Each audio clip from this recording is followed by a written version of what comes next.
Sambil siapkan kopi atau teh panas, kita akan diskusi malam ini. Kita akan sharing sampai dengan tuntas. Insya Allah. Baik. Baik Bapak Ibu, kita akan mulai. Karena waktu sudah menunjukkan pukul 19.07 WIB. Kita akan mulai. Bismillahirrahmanirrahim. Assalamualaikum warahmatullahi wabarakatuh. Selamat malam dan salam sejahtera untuk kita semua. Alhamdulillahirrabbilalamin. Salatu wassalamu ala asrafil anbiya wal mursalin. Sayyidina wa maulana Muhammad wa ala alihi wa sahbihi ajma'in. Amma ba'du. Yang saya hormati Bapak Dr. Haji Badrudin selaku narasumber. Yang saya hormati mohon maaf yang share screen. Yang saya hormati Bapak Randi Pratama selaku pelaksana kelas virtual Guru Inovatif Indonesia, dan Bapak Ibu peserta kelas virtual Guru Inovatif Indonesia. Pada malam hari ini adalah malam kedua dari rangkaian diskusi kita pada kegiatan kelas virtual ini, karena pada rencana awal kita agak sedikit terganggu dengan adanya gangguan Zoom nasional, dan sekarang kita akan melanjutkan ataupun kita akan melanjutkan diskusi kita ataupun materi kita, sharing kita pada malam hari ini. Oleh karena itu, lebih barokahnya kita membukanya dengan sama-sama melafazkan al-basmalah. Bismillahirrahmanirrahim. Baik Bapak Ibu, untuk menghemat waktu, saya akan coba sedikit mereview ataupun membahas bagaimana perjalanan dari kelas ini. Pada hari pertama, hari Sabtu waktu itu, kita sudah memberikan presentasi, kita sudah memberikan contoh-contoh, kita sudah memberikan pedoman-pedoman terkait dengan angka kredit dan jurnal ilmiah atau artikel ilmiah PTK yang bebas plagiasi. Artinya bahwa Bapak Ibu sekarang ketika sudah menjadi seorang guru, kemungkinan ataupun Bapak Ibu yang sudah memiliki laporan PTK, nah laporan PTK itulah yang Bapak Ibu konversi atau ringkas menjadi sebuah artikel ilmiah. Nah, artikel ilmiah ini yang nantinya Bapak Ibu akan publikasi di jurnal ilmiah. Jadi artikel yang dipublikasi di jurnal ilmiah. Karena sifatnya ilmiah, tentu saja ada beberapa aspek yang harus dan wajib diikuti dan ditaati. Antara lain memiliki sistematika penulisan yang baku. Kemudian dengan komponen-komponen yang memang sudah menjadi acuan ataupun isi dari artikel ilmiah. Nah, itulah yang kita akan khususnya pada materi saya, Bapak Ibu, akan kita bimbing di kelas ini agar artikel ilmiah Bapak Ibu bisa dipublikasi di jurnal ilmiah. Baik, saya akan coba share screen sedikit materi saya yang mungkin pada waktu itu agak sedikit tersendat. Ya, Bapak Ibu, kenapa saya akan mengulang ini? Karena pada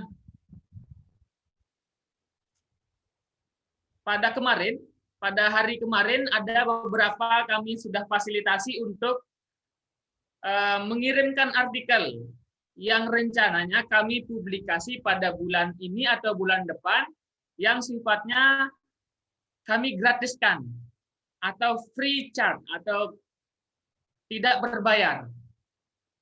Namun ada beberapa memang yang masih salah paham apa yang dinamakan dengan artikel ilmiah yang dipublikasi di jurnal ilmiah, Bapak Ibu. Ada kasus yang saya temukan, Bapak Ibu mengirim memang termasuk artikel, namun artikel non ilmiah, yaitu bisa opini ataupun bisa dari unsur bahan bacaan yang memang tidak berstruktur. Nah, yang dikirimkan Bapak Ibu atau yang dikonversi menjadi jurnal ilmiah yaitu tulisan atau ringkasan dari laporan PTK Bapak Ibu menjadi artikel PTK atau artikel ilmiah PTK, yang mana memiliki struktur. Kalau laporan Bapak Ibu, kalau laporan PTK ini ada memiliki judul. Nah, di artikel ilmiah juga memiliki judul. Kemudian di bagian pendahuluan pada laporan PTK ada bab 1. Terdiri dari 4 item. Nah, kalau di artikel cukup yang bab 1 ini hanya menjadi pendahuluan atau latar belakang. Jadi tidak ada bab, Bapak Ibu. Masih ada yang mengirimkan saya artikelnya menggunakan bab. Nah, di dalam artikel ilmiah tidak menggunakan bab. Bab 1, bab 2 itu tidak menggunakan. Adapun di bagian bab 2 kajian pustaka, sepengalaman kami tidak banyak artikel ilmiah yang tidak menggunakan kajian pustaka karena sudah dianggap sudah diwakilkan oleh bagian pendahuluan.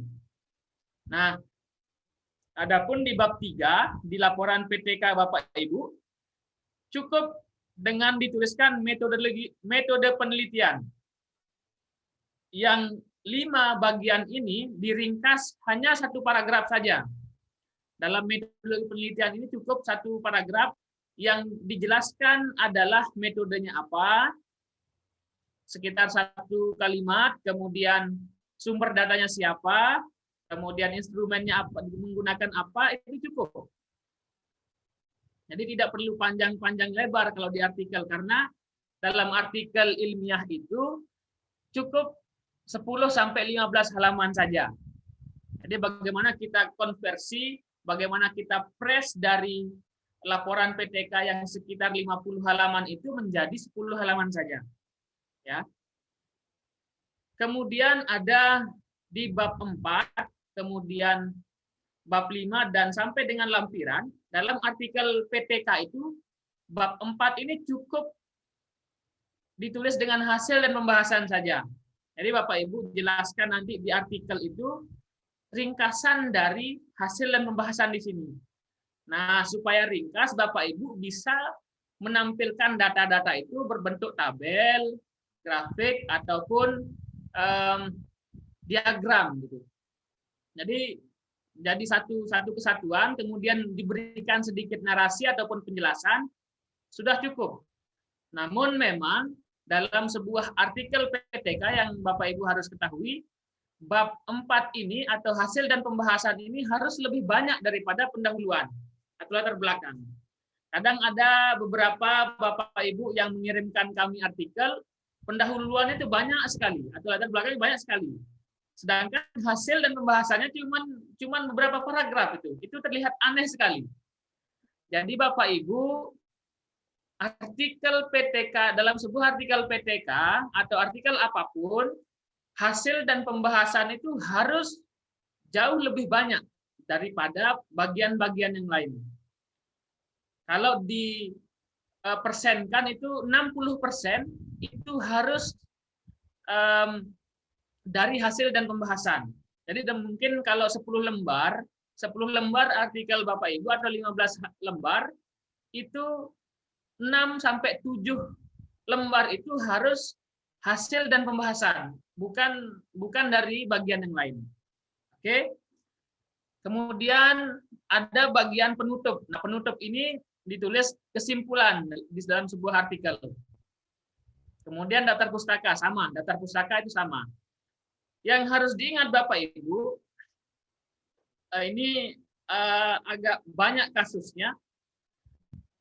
Daftar pustaka itu adalah sitasi ataupun sumber-sumber yang Bapak Ibu kutip, Bapak Ibu parafrase di teks dalam artikel Bapak Ibu yang Bapak Ibu wajib untuk tuliskan dalam sebuah daftar pustaka. Nah, kadang ada yang tidak ada dalam teks artikelnya, tiba-tiba muncul dalam daftar pustaka. Ini yang tidak benar. Nah, adapun yang di daftar pustaka kadang-kadang banyak sekali daftar pustakanya, tetapi pada saat dicek di badan teks artikelnya ternyata tidak ada. Nah, ini yang harus Bapak Ibu pahami dan coba dicek lagi artikelnya, kemudian cek lagi daftar pustakanya, apakah yang ada di badan dari artikel Bapak Ibu, sumber yang ada di teksnya ada nggak di daftar pustaka, ataupun sebaliknya. Oke, nah ini yang menurut saya penting. Dan satu lagi yang sangat saya tekankan Bapak Ibu, dalam Bapak Ibu menulis abstrak. Nah ini kemarin sudah kami buka Bapak Ibu untuk mengirimkan artikel kepada kami untuk kami publikasi secara gratis. Nah, ada yang menulis abstrak seperti hanya mengcopy paste di bagian pendahuluan.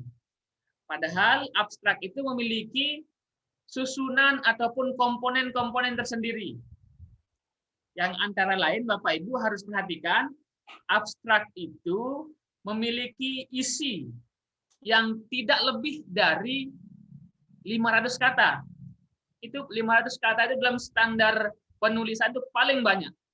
Jadi kalau 300, 400 itu masih boleh. Tapi maksimal jumlah kata yang ada dalam abstrak itu maksimal 500. Ya.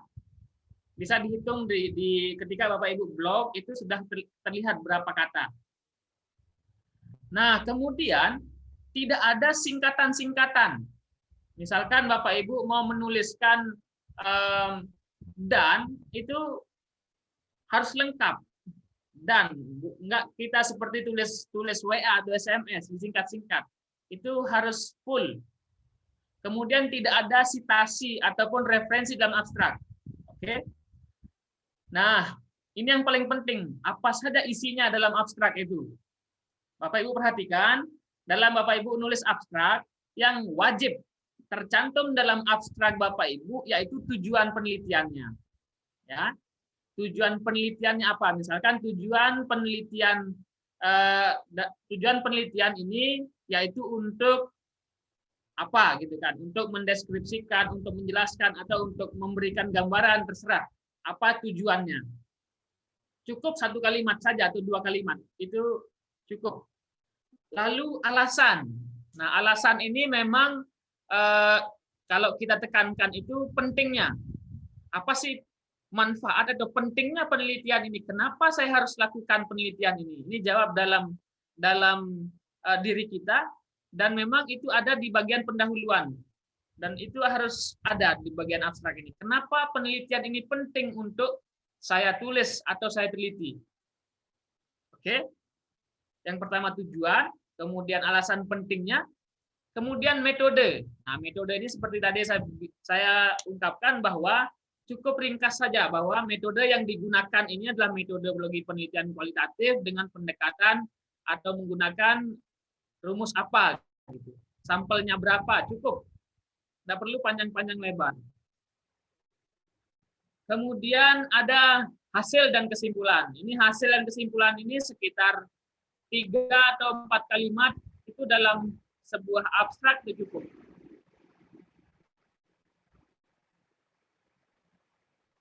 Baik. Saya berikan contoh Bapak Ibu. Saya berikan contoh dalam artikel.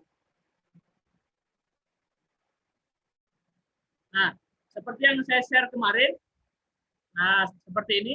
Di sini sudah ada judul artikelnya, kemudian identitas ini nama, kemudian instansi dan email. Lalu ada tujuan, kemudian metode. Nah, pada abstrak ini metode, kemudian hasil dan kesimpulannya apa. Itu sangat ringkas sekali. Nah, di bagian pendahuluan, jadi tidak lebih dari 10 halaman ini Bapak Ibu. 8 cukup. Nah, di sini di bagian pendahuluan, seperti yang saya bilang tadi, dalam pendahuluan ini, Bapak Ibu coba untuk melihat ataupun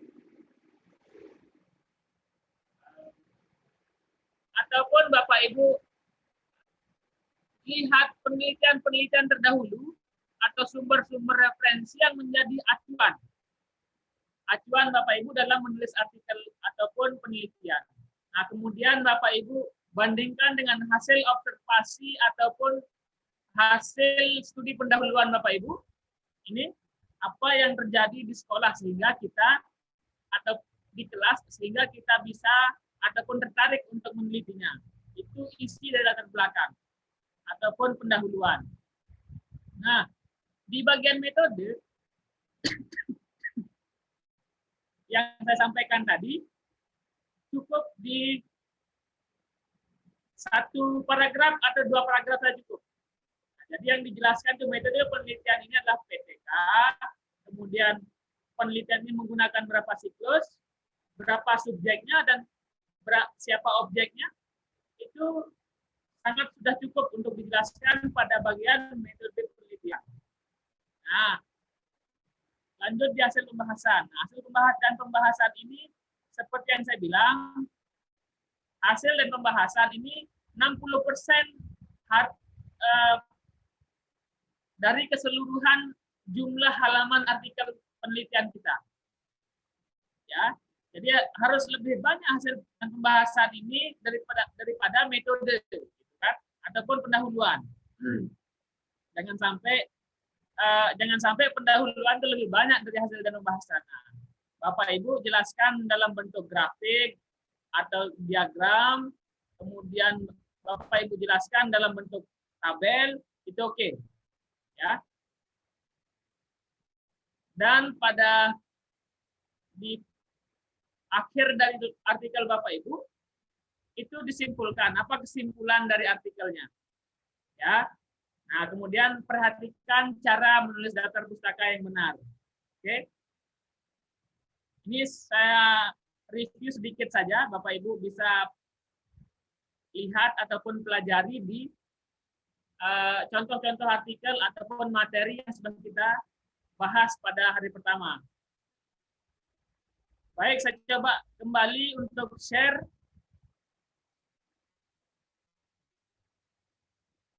Nah, ini.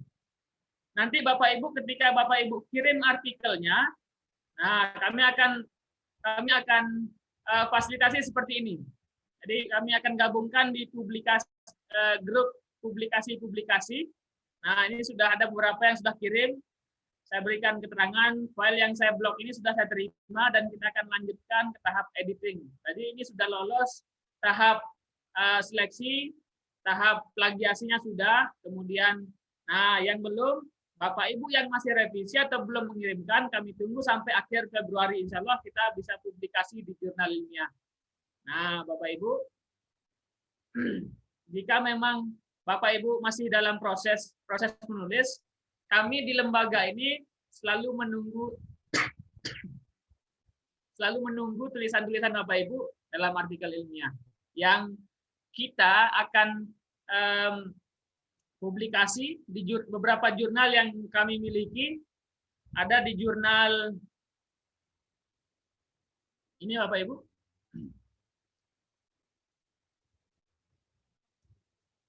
Nah, ada di jurnal educational namanya, kemudian di jurnal cendekia, di jurnal vokasional khusus jurnal atau Bapak Ibu yang dari pendidikan kejuruan, ada di jurnal sekundari dan elementary, nah, jurnal inovasi pendidikan dasar, pendidikan menengah, kejuruan dan lain sebagainya. Nah, ini seperti ini Bapak Ibu. Kita coba lihat saat kita intip sedikit jurnal, jurnal ilmiah. Nah, ini artikel-artikel dari Bapak Ibu yang sudah kami publikasi.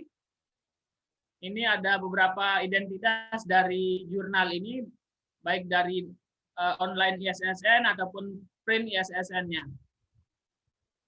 Lalu kita lihat template. Nah, template ini Bapak Ibu harus pahami betul ataupun wajib untuk diikuti, karena template jurnal ini adalah panduan Bapak Ibu dalam menulis artikel yang Bapak Ibu tuju jurnalnya. Jadi ketika kita atau ibaratnya kita ingin bertamu ke rumah orang, ya harus ucap salam dulu, kita taati aturan-aturan yang ada di rumah itu. Ataupun ketika kita ingin berkunjung ke suatu kampung, kita harus ikuti ataupun junjung tinggi aturan-aturan yang ada dalam kampung itu. Nah, sama seperti jurnal. Kita mempunyai tulisan, kita mempunyai pemikiran ataupun hasil penelitian. Nah, ketika kita ingin publikasi dalam sebuah jurnal ilmiah, nah jurnal itu memiliki aturan-aturan tertentu yang ditulis dalam seperti publikasi etika publikasi, kemudian ada peer review-nya, bagaimana prosesnya, kemudian di jurnal template ini. Coba kita coba download ya. Nah, bisa Bapak Ibu lihat. Nah, ini beberapa aturan penulisannya. Seperti tadi yang Bapak Ibu lihat, di template artikel yang ada di kami harus mengikuti panduan ini. Jadi abstrak ini isinya tujuan, kemudian metode sampai dengan hasilnya. Itu cukup antara 150 sampai 200 kata saja. Kalau di kami ya cukuplah 200 kata untuk abstrak. Ini tidak masalah. Lalu di pendahuluan. Nah, Bapak Ibu, pendahuluan antara lain berisi latar belakang masalah, kesenjangan antara yang diidealkan dan kenyataannya seperti apa.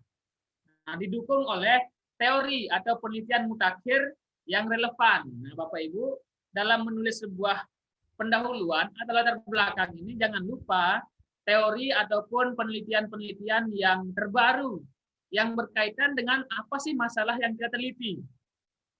Oke. Nah, nilai baru itulah yang menjadi inovasi yang Bapak Ibu tulis di dalam sebuah pendahuluan.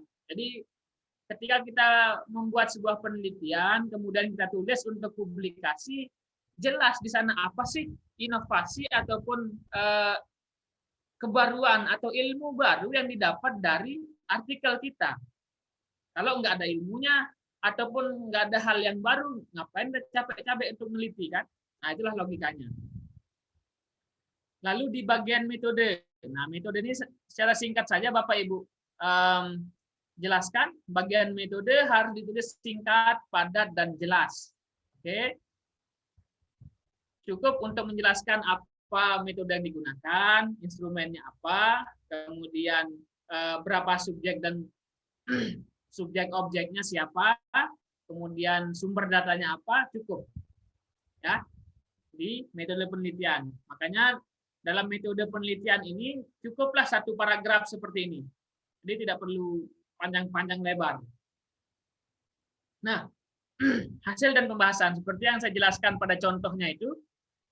Jadi di hasil dan pembahasan ini Bapak Ibu harus perhatikan subjudul hasil dan subjudul pembahasan ini disajikan terpisah. Kenapa? Hasil ini adalah kita akan mempresentasikan atau menggambarkan hasil penelitian kita. Nah, hasil penelitian ini kita ringkas lagi menjadi tabel, menjadi grafik, gitu kan? Dan memberikan sedikit beberapa narasi-narasi untuk memperkuat isi dari tabel-tabel ataupun grafik tersebut. Seperti yang saya jelaskan juga tadi, minimum. Nah, ini ada keterangannya. Minimum 60% dari keseluruhan badan artikel. Jadi kalau jumlah halaman artikel Bapak Ibu 10, hasil dan pembahasan itu harus 6, minimal 6 isinya. Ya. Jadi 6 lembar itu harus hasil dan pembahasan. Kalau yang 4 lembar itu ya dikatakan dari judul, latar belakang, kemudian metode. Nah, 6 lembar itu sudah 6 lembar itu hasil dan pembahasan. Jadi sudah 7. Kemudian lembar berikutnya kesimpulan. Nah, di lembar berikutnya atau lembar terakhir itu daftar pustaka. Jadi genap 10 halaman. Oke, itulah beberapa yang Bapak Ibu harus perhatikan. Nah, ada juga beberapa yang masih salah persepsi dalam tulisan Bapak Ibu. Ada kadang-kadang Bapak Ibu tidak menulis pembahasan. Judulnya saja kan hasil penelitian dan pembahasan nih. Jadi di bagian itu harus ada pembahasan. Nah, pembahasan ini misalnya Bapak Ibu baca di sini dimaksudkan untuk memaknai hasil penelitian sesuai dengan teori yang digunakan dan tidak sekedar menjelaskan temuan. Pembahasan harus diperkaya dengan merujuk hasil penelitian sebelumnya yang telah terbit dalam jurnal ilmiah. Ya. Jadi Bapak Ibu, dalam pembahasan ini kan sudah ada nih hasil penelitian. Hasil penelitian kita sudah digambarkan sedemikian rupa di bagian awal. Lalu pembahasan ini adalah kita akan membandingkan atau melihat kembali hasil penelitian kita, bagian A ini hasil penelitian kita dengan hasil penelitian sebelumnya. Kalau pada latar belakang kita akan bandingkan apa yang menjadi yang kita dapatkan atau yang kita amati di lapangan sekilas. Kalau yang di pembahasan itu sudah kita teliti, kita sudah tulis, kita sudah berikan ringkasan-ringkasan, itu sudah kita kasih kesimpulan. Nah, inilah yang Bapak Ibu akan bandingkan antara hasil penelitian Bapak Ibu dalam PTK ini dengan hasil-hasil penelitian yang sudah dipublikasi pada sebelumnya. Jadi jelas nanti apakah memang hasil penelitian kita itu saling dukung dengan hasil penelitian sebelumnya. Ataupun sebaliknya, hasil penelitian Bapak Ibu yang telah Bapak Ibu lakukan ternyata tidak ada mirip-miripnya dengan hasil penelitian sebelumnya.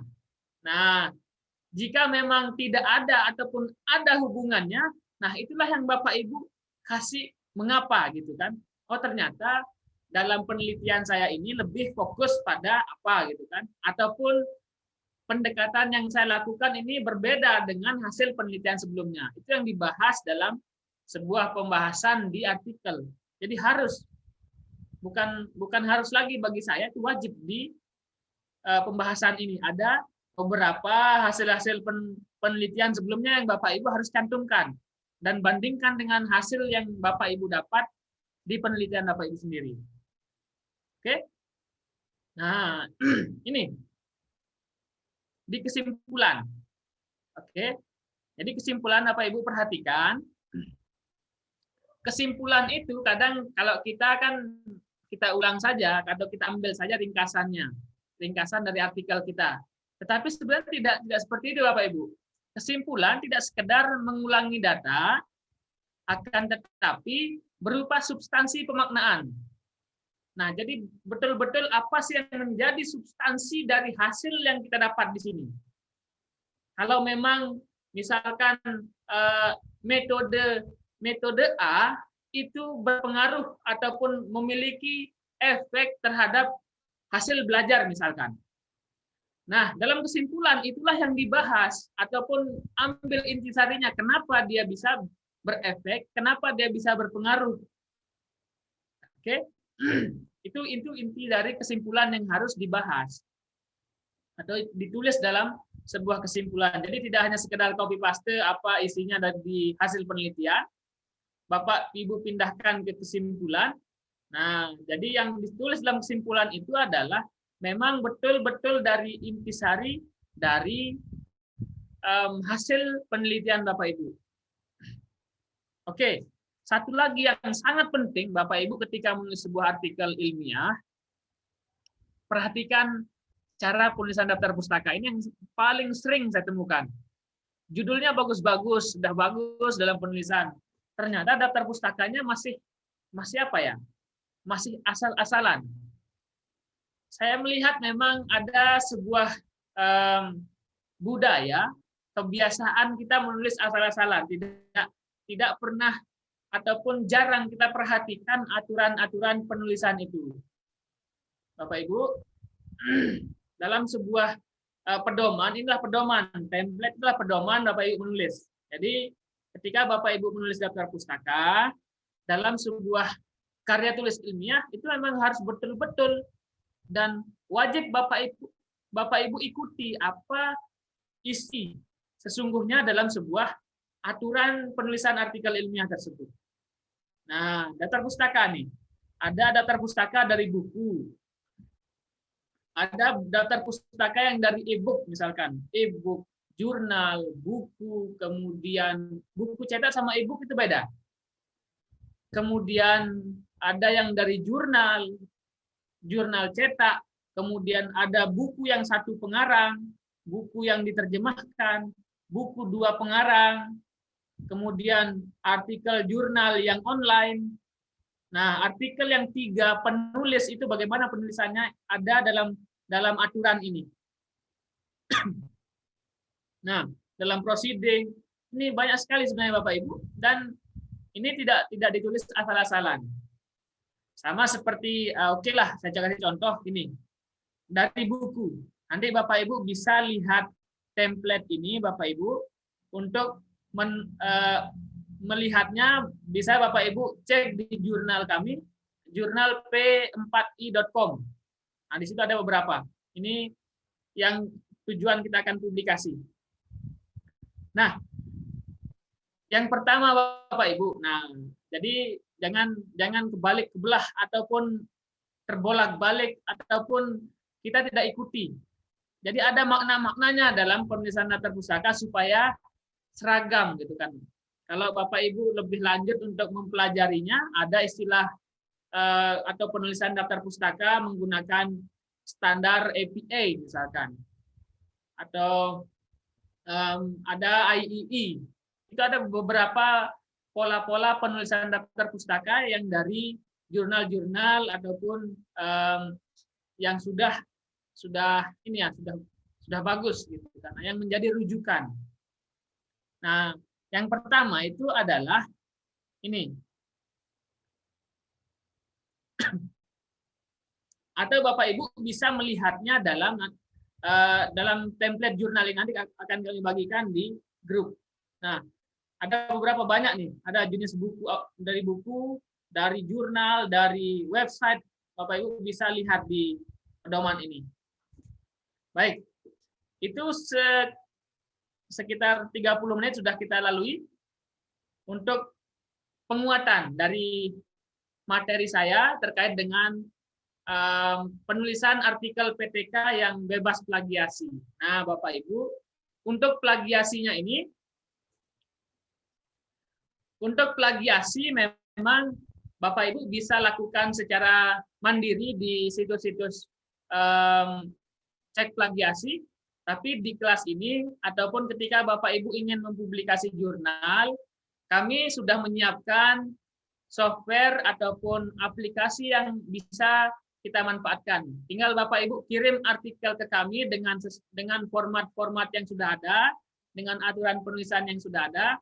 Kami yang akan mencek artikel Bapak Ibu, kemudian kita cek tulisannya, cek isinya, sampai dengan cek plagiasinya.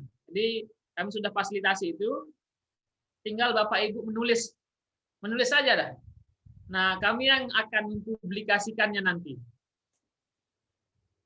Kemudian Bapak Ibu yang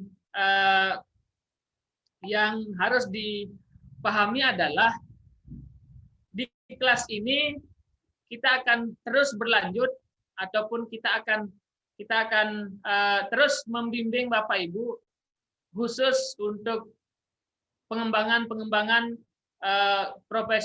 profesional guru itu sendiri dan publikasi ilmiah Bapak Ibu. Nah, jadi bulan depan kemudian dan seterusnya kita akan tetap bertemu untuk saling sharing dan bagaimana kita saling membangun ataupun saling mensupport dalam karir Bapak Ibu. Baik, yang kedua, ini materi penguatan saya. Kemudian saya berikan kepada Bapak Dr. Haji Badrudin, MAG, yang sudah hadir di Zoom. Assalamualaikum Pak Dr. Badrudin. Waalaikumsalam warahmatullahi wabarakatuh. Baik. Silakan Pak Dokter untuk memberikan penguatan ataupun mereview sekilas yang menjadi titik tekan yang kita sudah diskusi nih. Kita diskusi sudah hampir 3 hari di WA karena Zoom gangguan kemarin. Mungkin ada penguatan-penguatan ataupun siap. Dari diskusi kita di WA. Silakan Bapak. Baik. Assalamualaikum warahmatullahi wabarakatuh. Waalaikumsalam warahmatullahi wabarakatuh. Selamat malam Bapak dan Ibu semuanya. Saya tidak menggunakan PPT, PowerPoint, biar langsung bisa bersilaturahmi, ya, bisa melihat wajahnya. Biar terobati ya, terpuaskan. Kemarin kan Zoom-nya sempat sedikit nge-lag ya. Nah, Pak Dr. Muhammad Suhardi hari ini memuaskan Bapak Ibu dengan Zoom yang luar biasa. Pertama saya ingin menyampaikan rasa syukur dan bahagia kita semuanya sehat ya Bapak dan Ibu. Ini se-Indonesia luar biasa loh. Saya juga tidak menduga bahwa grup ini betul-betul merupakan orang-orang hebat, orang terbaik. Tapi setelah saya mengidentifikasi satu persatu peserta, memang grup ini orang-orang yang hebat ya. Faktanya malam hari ini pun ini sudah 177 orang ya bergabung, alhamdulillah. Bapak dan Ibu, saya juga tertarik untuk mengupas tentang PTK dalam perspektif penilainya. Kenapa? Karena Japri, selain yang di grup ada Japri masuk dan saya berusaha menjawab. Saya ingin juga memohon maaf jika ada 1-2 yang tidak saya respon seiring memang kesibukan yang harus dikerjakan. Jadi mohon maaf ya, 1-2 pertanyaan mungkin belum sempat dijawab. Nah, forum inilah agar mengobati kecewanya. Pertama tentang PTK, saya berpikir memang semua sudah di advance, tapi di grup menyampaikan ada yang melaporkan bahwa ada yang memang di elementary-nya gitu ya. Oleh karena itu izinkan bagi yang sudah advance saya akan berbicara mengapa sih PTK ini kok menjadi minat para pendidik, para guru. Walaupun karya tulis ilmiah sangat banyak bagi guru ya. Karena PTK ini sangat terkait langsung dengan tupoksi guru dalam pembelajaran di kelasnya. Sementara guru orang-orang sibuk. Senin sampai Sabtu dia mengajar. Kapan dia mau meneliti? Akhirnya sambil mengajar dia meneliti, inilah penelitian tindakan kelas. Jadi inilah yang memungkinkan. Kedua, ketertarikan guru pada PTK karena menjanjikan nilainya tinggi. Satu PTK kalau lolos nilainya 4. Bayangkan ditanya jawab ada yang menyatakan, Pak gimana kalau 3 PTK? Aman tuh, 3 PTK. 3 kalau lolos kali 4, 12. 4A langsung naik pangkat tuh ke 4B. Tapi ya sesuai saran dari dari Pak Dr. Muhammad Suhardi juga, perhatikan karya tulis lain, variasinya ya. Karena ke 4B, ke 4C Bapak Ibu harus punya pula artikel jurnal. Contoh, kalau Bapak Ibu punya 3 PTK, kemudian lolos dapat 12 poin, kemudian jurnal 1 lolos dapat 2 poin misalnya. Karena kalau jurnal tingkat provinsi kan 1,5 atau tingkat kabupaten paling 1. Yang 2 itu tingkat nasional. Tetapi Bapak dan Ibu sebenarnya selama jurnal itu sudah ISSN, baik punya nomor P dan EISSN itu sudah jurnal nasional. Dari mana kita melihat distingsi itu nasional, provinsi dan kabupaten kota? Itu dari lembaga penerbit, ya. Misalnya di penerbitnya adalah Bapak Ibu KKG atau MGMP, kemudian diterbitkan oleh Disdik kabupaten kota, maka itu tingkat kabupaten kota. Diterbitkan oleh Disdik provinsi atau Kanwil Kemenag provinsi, maka itu tingkat provinsi. Nah, yang aman itu Bapak Ibu bermitra dengan perguruan tinggi minimal sudah tingkat provinsi. atau bermitra dengan asosiasi, ya. Misalnya asosiasi punya Pak Dr. Muhammad Soehardi. Ada beberapa jurnal yang berkolaborasi dengan asosiasi saya juga. Jadi pola lama jurnal yang diterbitkan di sekolah atau di madrasah itu sudah nggak dinilai lagi sekarang. Dulu dinilai minimal 1, sekarang nggak akan dinilai. Sekolah madrasah yang menerbitkan jurnal tidak akan dinilai. Oleh karena itu lebih baik oleh lembaga pemerintah. Misalnya, pengelolanya tetap Bapak dan Ibu, tapi diterbitkannya di tingkat distrik atau Kemenag kabupaten kota atau provinsi atau pusat, atau oleh perguruan tinggi. Nah, atau oleh asosiasi profesi. Ya. Itu yang aman. Ini satu hal baru. Mohon Bapak Ibu cermati, kalau mengirim artikel jurnal di jurnal yang lama di sekolah di madrasah nggak akan dinilai lagi, karena aturan sekarang harus diterbitkan oleh perguruan tinggi atau oleh pemerintah atau asosiasi profesi. Maka kalau KKGM GMP membuat jurnal, penerbitnya tingkat kabupaten kota saja minimal, misalnya oleh Disdik kabupaten kota atau Kemenag kabupaten kota minimal. Dan boleh bermitra dengan asosiasi profesi. Dengan PGRI misalnya silahkan, gitu ya. Banyak sekali jurnal. Itu satu hal yang bagi yang belum paham tentang lembaga penerbit. Karena kalaupun Bapak Ibu menerbitkan jurnal, kalau tingkat sekolah madrasah tidak dinilai. Kedua, judul PTK itu banyak yang mengambil dari riset-riset lain, misalnya ada deskriptif, eksperimen, korelasi, dan lain-lain. Diberi saja label penelitian tindakan kelas. Nah, ini menunjukkan petik 2 ya, gurunya yang belum paham apa itu PTK. Itu ditolak, karena tidak jelas apa, mengapa, dan bagaimana. Jadi kalau PTK itu harus jelas apa, mengapa, dan bagaimananya, gitu ya. Contoh yang sudah saya ungkap. Ada persoalan misalnya rendahnya hasil belajar. Kemudian bagaimana cara mengatasinya? Kemudian di mana tempatnya? Itu sudah PTK ya. Ibu Bapak misalnya mengajar materi matematika tentang bangun dan ruang. Hasil belajar siswa kok susah ya mencapai kriteria ketuntasan minimal sesuai kompetensi dasar yang ditetapkan. Misalnya KKM-KD-nya 7,5. Ini rata-ratanya belum mencapai KKM, jadi belum tuntas. Ini kan persoalan, yakni hasil belajar yang belum mencapai KKM. Kemudian itu apanya? Nah sekarang bagaimana cara mengatasinya? Nah kemudian direfleksi bahwa selama ini menggunakan media apa, metodenya bagaimana? Maka dipikirkan solusinya. Apakah dengan menggunakan inovasinya pada model pembelajaran yang baru, atau metode baru, atau media yang baru. Nah, misalnya muncul upaya meningkatkan hasil belajar siswa materi bangun dan ruang menggunakan media audio visual misalnya. Itu sudah PTK ya. Tinggal sekarang location. Di kelas mana? Misalnya penelitian di kelas 5 SD Negeri Lombok misalnya. Itu sudah selesai, itu memenuhi kriteria judul PTK. Apa, mengapa, dan bagaimana.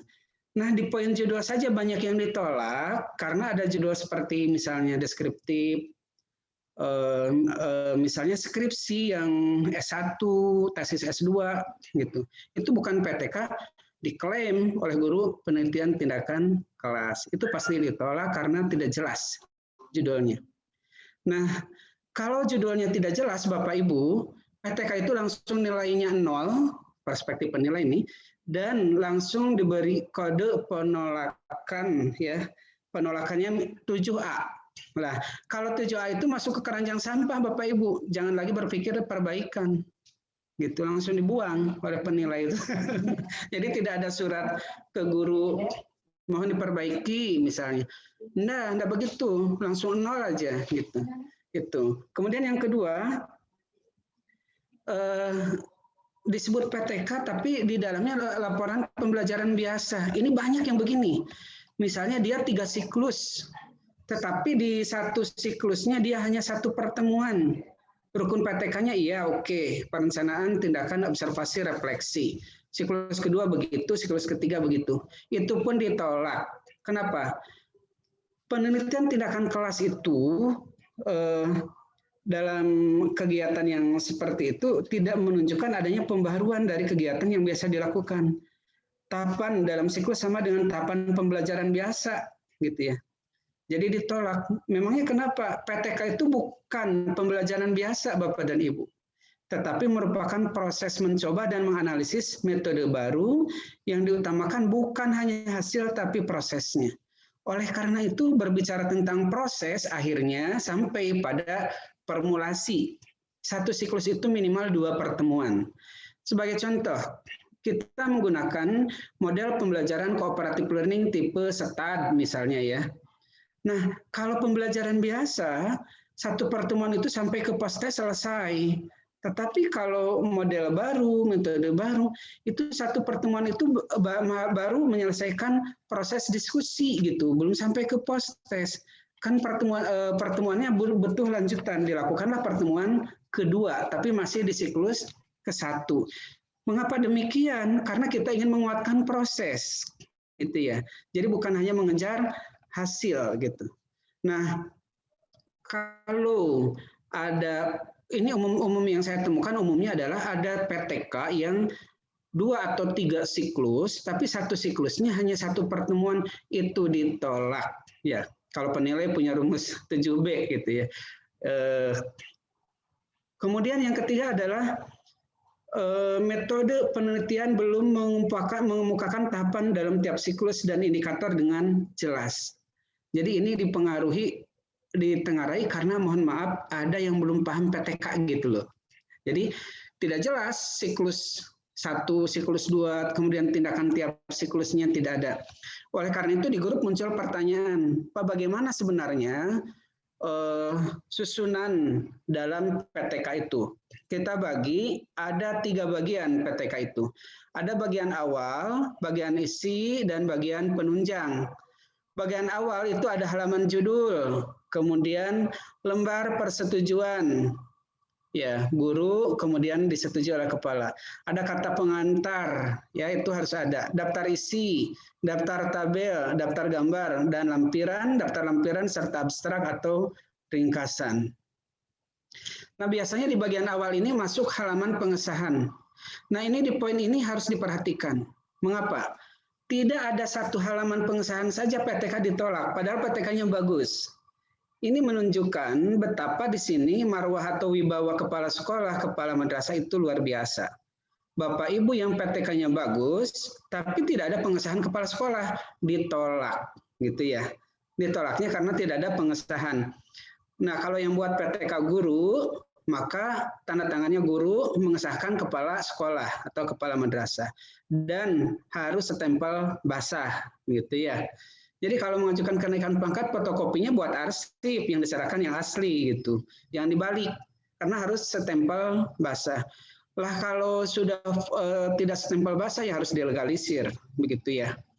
Nah, kalau kepala sekolah siapa yang menandatangani? Ya kepala sekolah itu sendiri ya, karena kepala sekolah adalah jabatannya tetap, nah tapi mengetahui pengawas, monggo.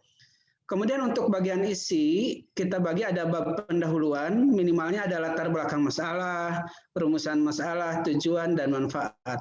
Ya, seni menyajikan tergantung Bapak dan Ibu.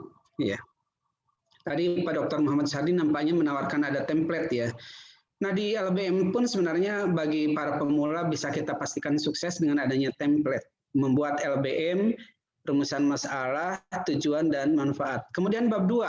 Bab 2 itu kajian teori atau tinjauan pustaka. Nah tinjauan pustaka itu harus tentang variabel judul. Misalnya judulnya begini, meningkatkan hasil belajar peserta didik, mapel IPS, atau misalnya mapel IPA materi wujud zat, padat, cair, dan gas misalnya. Saya bukan guru IPA ya. Misalnya tentang wujud zatnya.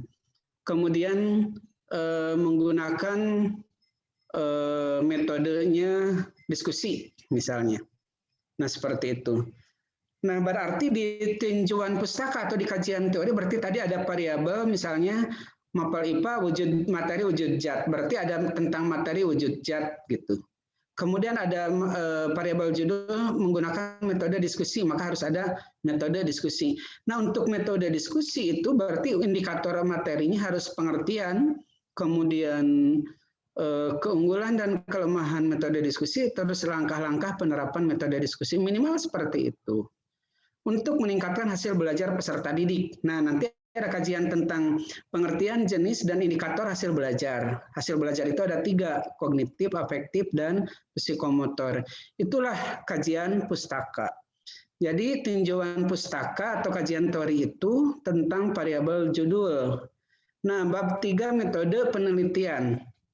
Bapak dan Ibu, di toko-toko buku itu banyak judul buku penelitian tindakan kelas. Atau karena sekarang ini bisa menggunakan internet, Bapak Ibu bisa melihat dari internet tentang bagaimana sih metode PTK. Jadi jangan menganggap Bapak Ibu bagi yang pemula menganggap sulit karena informasi ini bisa disebut dengan big data ya Bapak Ibu. Literasi teknologi, big data itu segala sesuatu sekarang itu ada di internet. Ini disebut IoT, Internet of Things ya. Semua tersedia di internet. Walaupun mungkin Bapak Ibu ada yang mengkritisi, ada beberapa hal yang memang tidak tersaji di internet, misalnya data keuangan sekolah kadang tidak di-share kan, begitu. Sehingga kalau meriset tentang finance in education, in institution kadang tidak lengkap gitu. Ini kritiknya. Padahal big data itu maksudnya semua tersedia. Jadi Bapak Ibu kalau ingin paham metode penelitian tindakan kelas, buka saja Google, buka saja Chrome. Bagi yang belum paham ya mohon maaf, nanti paham juga. Baru bab 4 hasil penelitian dan pembahasan. Bab 5 simpulan. Untuk bagian penunjang sudah saya share di grup, ada daftar pustaka dan lampiran-lampiran. Ada instrumen yang digunakan, contoh hasil pekerjaan siswa yang dinilai guru. Misalnya post-test nih.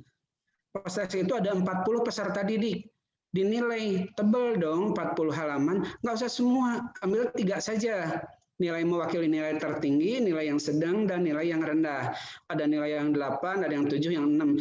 Nah, tapi pas dicek di daftar nilai pada hasil, itu harus sama gitu. Jangan sampai kalau di tabel nilai peserta didik namanya Joni itu 6, tapi di pekerjaan siswa yang dilampirkan namanya sama Joni, tapi nilainya misalnya berbeda. Wah, ini juga mencurigakan, tidak konsisten. Ada saja data kecil tidak konsisten ditolak loh Bapak Ibu, karena harus apik, asli, perlu ilmiah dan konsisten. Jadi konsistensi penting. Contoh pekerjaan siswa, misalnya untuk post-test yang dinilai guru, enggak usah seluruh siswa, 3 siswa juga cukup. Kemudian surat izin penelitian. Contoh isian instrumen, foto-foto kegiatan, RPP, dan dokumen pelaksanaan penelitian yang menunjang keaslian penelitian tersebut. Berikutnya, mengapa PTK itu kadang ditolak, Bapak Ibu? Ya, ada PTK itu yang sudah bagus, komplit, tetapi ada beberapa lampiran yang tidak dilampirkan. Nah, inilah yang saya sebut tadi. Kadang ditolak sebuah karya tulis ini termasuk PTK itu diantaranya karena lampirannya yang harus dilampirkan tidak ada. Memangnya apa yang harus dilampirkan? Pertama, semua RPP untuk semua siklus. Nah, inilah yang beda PTK dengan pembelajaran biasa. Kalau pembelajaran biasa 1 RPP 1 pertemuan, maka bisa dibuat di awal untuk 1 tahun, untuk 1 semester, kira-kira gitu deh. Untuk 1 semester RPP di awal selesai semua. Tapi PTK enggak. Kenapa? Ada refleksi. Selesai pertemuan, dilakukan refleksi. Nah, refleksi ini menandai untuk melakukan perubahan, misalnya dalam manajemen waktu, ya, antara kegiatan awal, inti, penutup, kemudian dalam penggunaan media, sumber belajar, komunikasi, interaksi. Nah, misalnya hasil refleksinya itu menjadi penanda untuk perbaikan RPP. Nah, maka itu akan ada perubahan dong di RPP-nya. Nah, maka untuk pertemuan berikutnya itu RPP-nya itu berbasis refleksi. Nah, inilah yang dikatakan seluruh RPP untuk seluruh siklus harus dilampirkan. Misalnya 2 siklus nih, minimal 2 RPP dong, RPP untuk siklus 1 dan RPP untuk siklus 2. Kalau 3 siklus ya minimal ada 3 RPP. Apa perbedaan RPP siklus 1, 2, dan 3 itu basisnya dilihat dari refleksi akhir siklus. Menyarankan perbaikan apa untuk siklus berikutnya, maka akan muncul di rencana pembelajaran atau di RPP-nya. Misalnya nih, pada siklus sebelumnya, waktu diskusi, kalau ngomong waktu nih, waktu diskusinya tidak cukup. Tiap kelompok presentasi hanya 3 menit. Maka akan ditingkatkan lagi menjadi tiap kelompok minimal 5 menit. Nah, perubahan waktu saja itu ketika merefleksi berdampak pada RPP kedua. Atau misalnya, ketidakberhasilan dimungkinkan terjadi karena sumber belajar tiap kelompok sangat terbatas. Satu meja kelompok, satu kelompok hanya satu sumber. Direncanakan di pertemuan berikutnya atau di siklus berikutnya, setiap kelompok akan memperoleh sumber belajar untuk setiap peserta didik. Nah, rencana tentang peningkatan sumber belajar inilah berdampak pada rencana atau RPP yang berikutnya. Jadi kalau Bapak Ibu mengamati apa sih bedanya ya RPP untuk siklus 1 ke 2? Ada perbedaan kecil, misalnya inkremental sebagai dampak dari refleksi dari pertemuan sebelumnya gitu. Karena ada yang bertanya kenapa sih harus banyak RPP-nya gitu? Tidak cukup 1. Lah kan basisnya refleksi. Nah, hasil pekerjaan peserta didik dan guru itu juga contohnya harus dilampirkan. Peserta didik tadi menjawab post test, nah guru menilai coret-coret gitu loh, harus dilampirkan contohnya. Yang nama contoh nggak usah semua. Dokumen pelaksanaan misalnya surat izin, foto-foto. Nah, seni menyajikan foto memang ada 2. Satu ada yang masuk di laporan hasil penelitian, foto-fotonya dimunculkan di situ.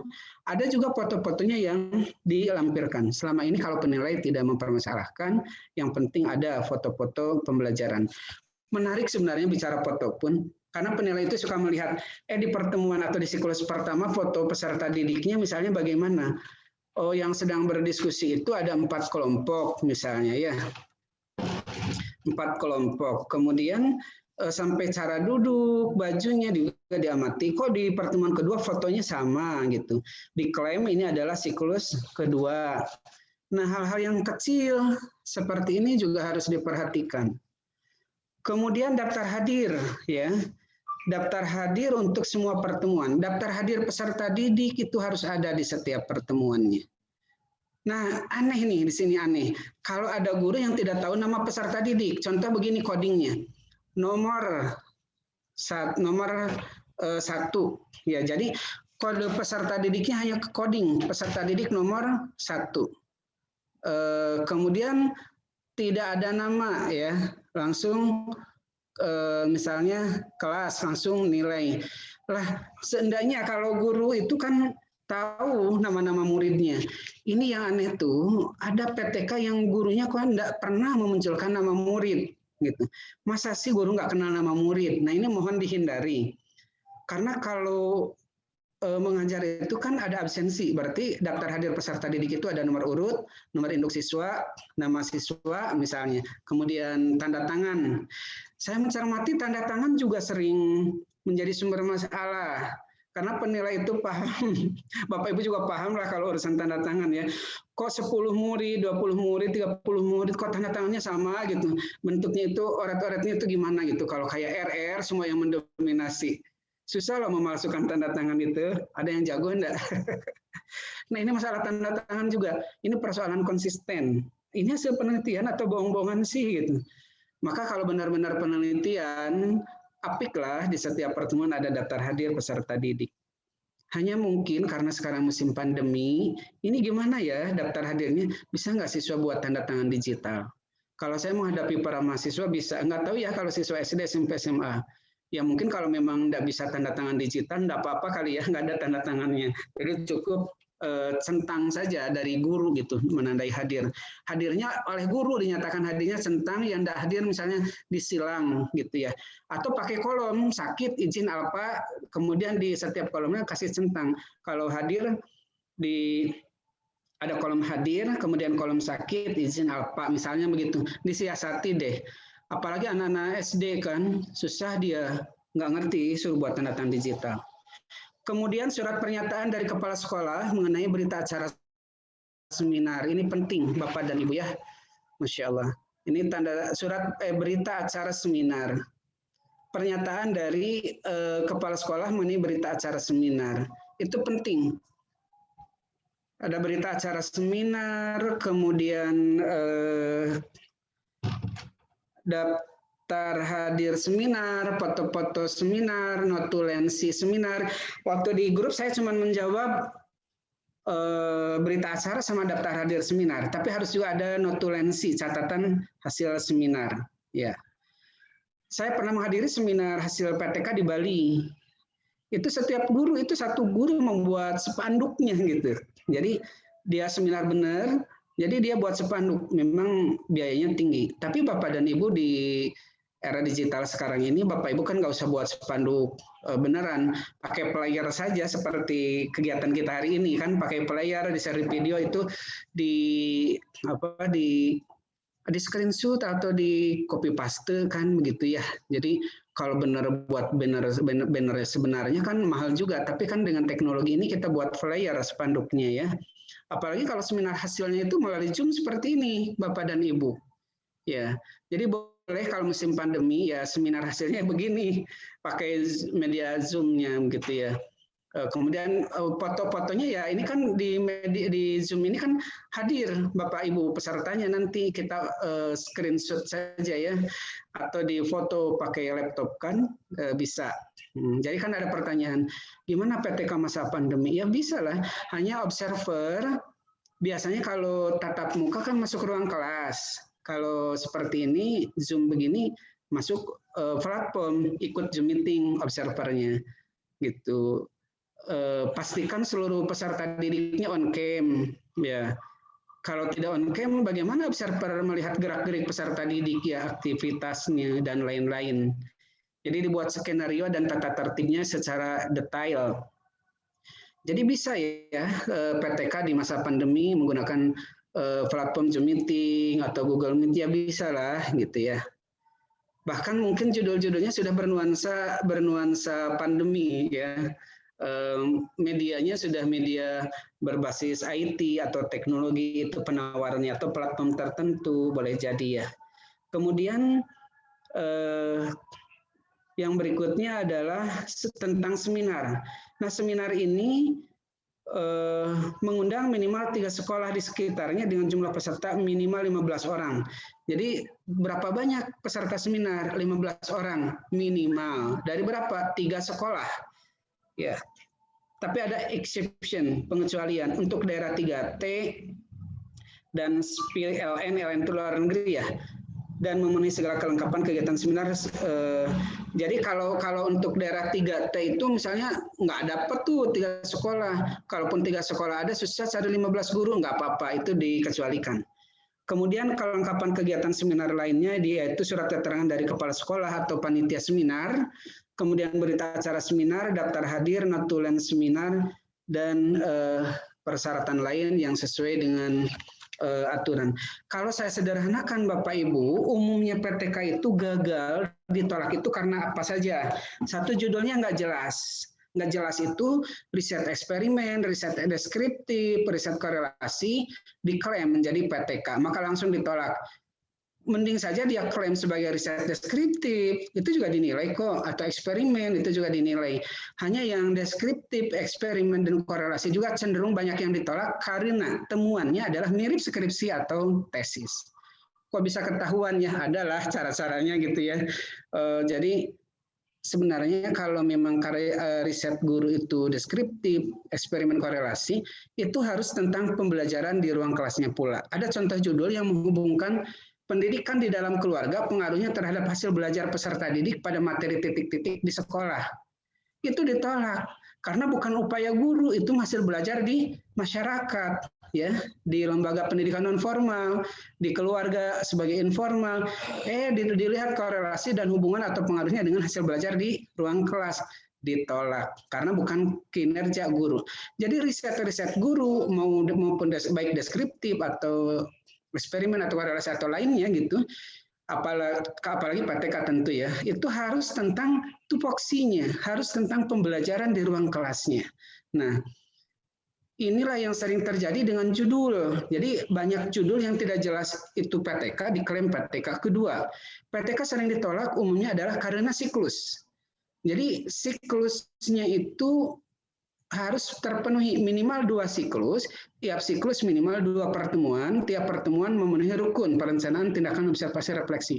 Umumnya hanya 1 pertemuan dalam 1 siklus, walaupun dia 3 atau 4 siklus ditolak. Kemudian di pembahasan itu harus di hasil dan di pembahasan itu harus memenuhi alur dari rukun-rukun di siklus, kemudian data yang disajikannya harus seimbang, kemudian misalnya di pembahasan juga harus menunjukkan bagaimana alur dan keadaan peserta didik, keadaan guru, peningkatan hasil belajar dari waktu ke waktu atau dari siklus ke siklus. Kemudian persoalan keempatnya adalah tadi di persoalan lampiran-lampiran. Contoh kecil, walaupun sempurna nggak ada pengesahan kepala saja itu juga ditolak gitu ya. Baik Bapak dan Ibu, saya tertarik berbicara ini karena PTK ini diminati betul oleh para guru. Terima kasih, kita buka sesi tanya jawab. Baik, terima kasih atas penguatannya Bapak Dr. Haji Badrudin MAG. Sangat menarik sekali. Kenapa memang dari ajuan PTK, ajuan jurnal itu bisa ditolak. Itu tadi sudah sangat jelas dan detail dijelaskan oleh Bapak narasumber. Baik, untuk 1 jam kurang lebih ke depannya, kita akan berdiskusi. Silahkan Bapak Ibu yang memiliki pertanyaan dan ingin menyampaikan secara langsung, Bapak Ibu bisa raise hand di chatting Zoom. Kemudian Bapak Ibu yang mungkin masih malu-malu ataupun ingin menulis saja di chat Zoom juga. Bapak Ibu silahkan untuk langsung bertanya, raise hand, kemudian saya akan bukakan mic-nya. Kemudian yang ingin bertanya secara via chatting di Zoom silahkan. Atau memang sudah habis pertanyaannya di WA Group kemarin. Ya, ini ada pertanyaan dari Pak Yani Peter Pitoy di chat.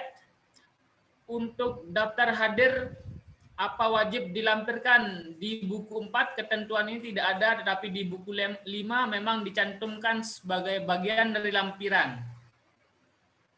Ada di pertanyaannya di chat Zoom Bapak Dr. Haji Badrudin. Ya, baik.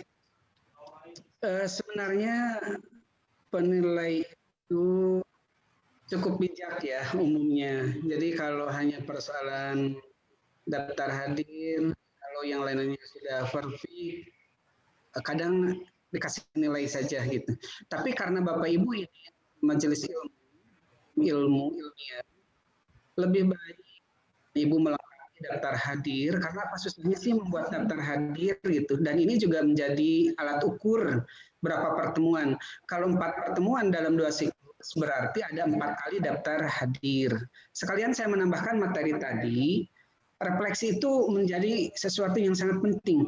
Inilah rata-rata para periset peneliti PTK kurang aktif dalam melakukan refleksi.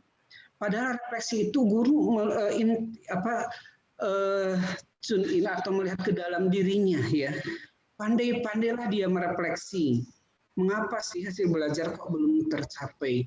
Dia akan berusaha sedemikian rupa meningkatkan, mengimprove hasil belajar peserta didik, proses belajar. Mana ya caranya? Nah, inilah refleksi penting sehingga akan menghadirkan upaya-upaya perbaikan di pertemuan berikutnya. Maka dikatakan PTK itu berusaha atau inovasi untuk menggunakan metode baru atau cara baru atau hal-hal baru agar prosesnya lebih bermutu. Oke, Pak Dokter, monggo. Ya, mungkin Pak Dr. Adi Badrudin bisa membaca langsung di Bisa chat ya? Ya, di chat Zoom. Ada dari Faizah Sufnawati dan Bu Mariani Yani. Baik, Ibu Faizah di mana ya?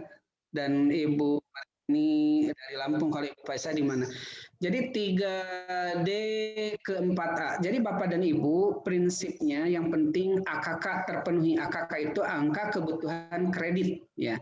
Misalnya 3A itu berapa sih? 300 kum. Kalau 4A, 3D berapa? 300 kum. Kalau 4A 400 kum. Kalau 4B 550. Kalau 4C 700, 4D 850, 4E 1000. Ibu sekarang 3D, berarti 300 dong. Mau ke 4A, 400 kum angka kreditnya. Jadi AKK-nya adalah angka kebutuhan kreditnya 400 dikurangi 100 poin, dikurangi 300. Maka Ibu butuh 100 poin. Nah, 100 poin itu berapa untuk karya tulis ilmiahnya? Sudah saya share di grup, misalnya untuk 3D ke 4A berapa nilai PIKI. PIKI itu PI dan KI. PI itu publikasi ilmiah, KI karya inovatif. Tidak mesti harus ada dari KI, tapi itu boleh digabung. Misalnya hanya PI saja, publikasi ilmiah. Jadi yang penting, Bu, misalnya nilainya 8 deh, misalnya 8. 8 itu mau diperoleh dari mana? 4 dari PTK. Nah, yang 4 lagi dari mana? Misalnya 2 dari makalah.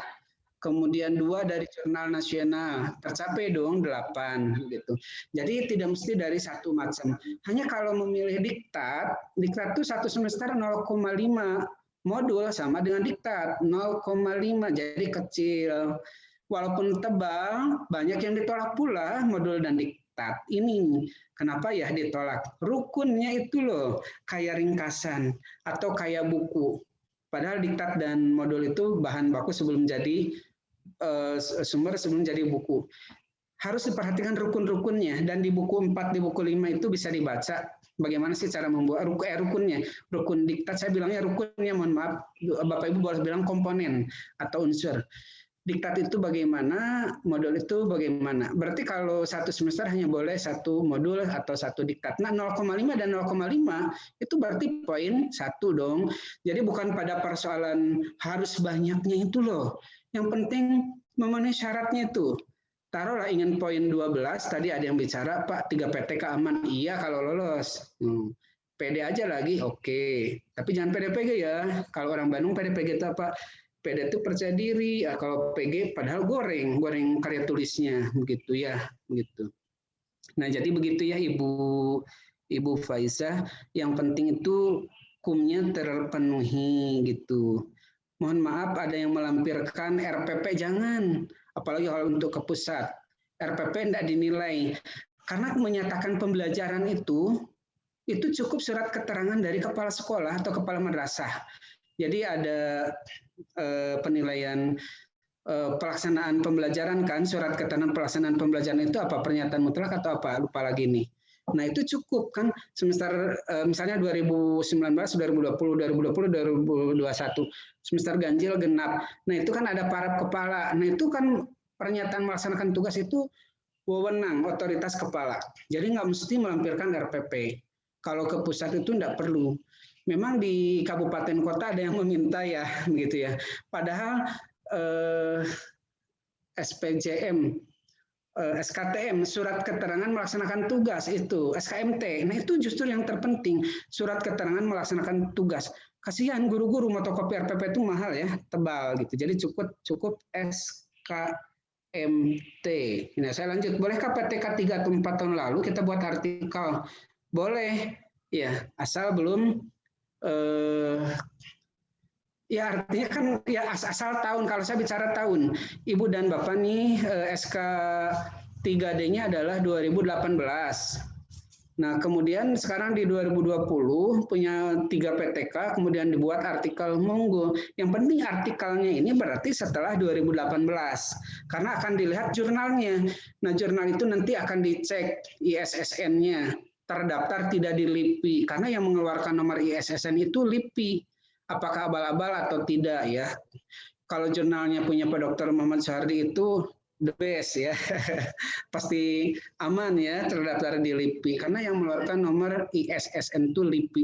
Jadi ada yang jurnal, mohon maaf juga nih, tidak bermaksud menyinggung, banyak mohon maaf kalau orang Bandung ya. Jadi banyak yang fotokopi Bapak Ibu. Di fotokopi, udah fotokopinya kusam, fotokopi lagi, kemudian ada nama guru, nama gurunya kok warna hitamnya meyakinkan, sementara tulisan naskahnya buram, bahkan dicurigai dong, akhirnya dilacaklah ISSN-nya. Maka sekarang ini versi online lebih mudah, memudahkan para penilai. Jadi kalau ibu bapak memuat artikel jurnal, di upload itu dituliskan link ya, selain judul artikel, nama penulis, nama jurnal, alamat websitenya gitu, dan nomor P dan ISSN-nya, volume, edisi. Nah nanti penilai kan melihat link website. Nah, itu juga mudah dilacaknya. Oke, pada landasan teori di artikel kita ubah karena PTK sudah dibuat tahun 2017. Landasan teorinya masih menggunakan. Nah, ini saya mendengarkan betul yang disampaikan Pak Dr. Muhammad Suhardi. Jadi, Bapak dan Ibu, walaupun beberapa penulis PTK itu tidak mewajibkan penelitian terdahulu, bagi Bapak Ibu yang sudah masuk di grup ini, eloklah nampaknya kalau Bapak Ibu mencantumkan beberapa riset terdahulu untuk memposisikan tulisan kita di mana. Bahkan untuk mereview artikel Bapak dan Ibu. Jadi ceritakan bahwa topik yang Bapak Ibu tulis ini sudah diriset oleh sejumlah peneliti, si A tahun sekian, si B tahun sekian, temuan mereka bagaimana, dan Bapak Ibu ingin melaksanakan hal yang serupa di kelas Bapak Ibu. Memangnya kenapa ini boleh? Inilah yang berbeda Bapak Ibu. Kalau penelitian-penelitian yang lain itu biasanya bisa diadopsi, bisa diduplikasi di tempat berbeda. Sementara PTK itu adalah milik ibu bapak di kelasnya masing-masing. Walaupun sukses di kelas bapak dan ibu, belum tentu bisa diadopsi di kelas yang berbeda. Karena kasusnya berbeda, kondisi peserta didik yang berbeda. Oleh karena itu saya ingin meyakinkan, pengalaman Bapak Ibu dan dibahasakan oleh bahasa Bapak dan Ibu itu yang lebih menarik di dalam PTK. Ceritakan tentang ruang kelasnya dan cara Bapak Ibu melakukan inovasi-inovasi dalam pembelajaran. Bagaimana prosedur urutan membuat PTK yang benar? Nah, sudah ada di buku 4, di buku 5 sudah ada ya. Tapi itu memang urutan bab per bab begitu ya. Jadi tadi juga sudah disampaikan ya ketika mereview ya. Jadi yang pasti urutannya ada bagian awal, bagian penutup. Di bagian bab 1 pendahuluan, bab 2 kajian pustaka, bab 3 metodologi, bab 4 hasil penelitian dan pembahasan, bab 5 penutup berisi kesimpulan ya. Baik Bapak Dr. Haji Badrudin, mungkin istirahat dulu sedikit. Nah, jos sekali malam ini ya. Gara-gara ikat kepalanya nih. Ini dari mana ya? Ini saya nampaknya dari Bali, tapi ada yang bilang ini dari Jawa Timur. Yang benar dari mana? Ada orang Jawa Timur enggak? Sepertinya Jawa punya, Pak. Ini kayaknya Jawa Timur deh pecinya ya. Iya. Baik. Ada beberapa, silahkan Bapak Ibu yang ingin bertanya secara langsung, mungkin lebih afdol kayaknya, silahkan Bapak Ibu raise hand di Zoom meetingnya. Sudah ada 222 peserta yang ada di Zoom. Yang ingin langsung bertanya, silakan raise hand. Saya akan silakan untuk menjawab pada beberapa pertanyaan yang ditujukan kepada saya terkait dengan penjelasan saya tadi terkait dengan 6 lembar ataupun 60% dari artikel penelitian itu adalah hasil dan pembahasan. Ya, seperti yang saya jelaskan, ulasan hasil dan pembahasan kita. Kenapa hasil dan pembahasan itu lebih banyak? Karena memang itu yang akan apa ya istilahnya, itulah utama dari hasil penelitian kita atau isi dari artikel kita. Kalau metodenya atau yang oke-nya itu ketika hasil dan pembahasannya itu dijelaskan dengan detail, makanya lebih banyak porsinya. Nah, itu dari saya Bapak Ibu. Kemudian untuk jurnal, silakan Bapak Ibu siapkan saja artikelnya yang metode, hasil dan pembahasan, kesimpulan dan daftar pustaka. Silakan Bapak Ibu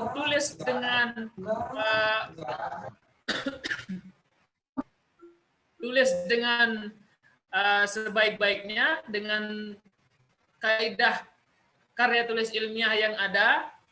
Kemudian silakan Bapak Ibu upload di link yang sudah kita akan review, kita akan cek tulisannya, kemudian kita akan cek plagiasinya.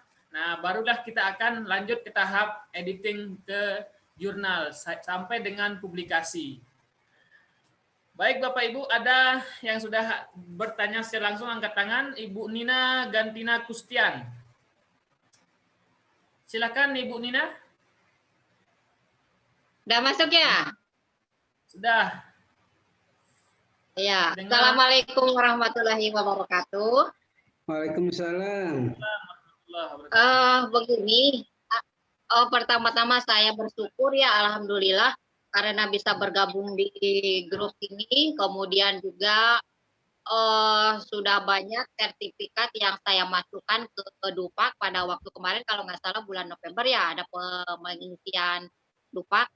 Kemudian yang alhamdulillahnya juga artikel saya masuk dan katanya udah siap dikirim ke rumah ya. Kebetulan saya ke bagian sekunder gitu.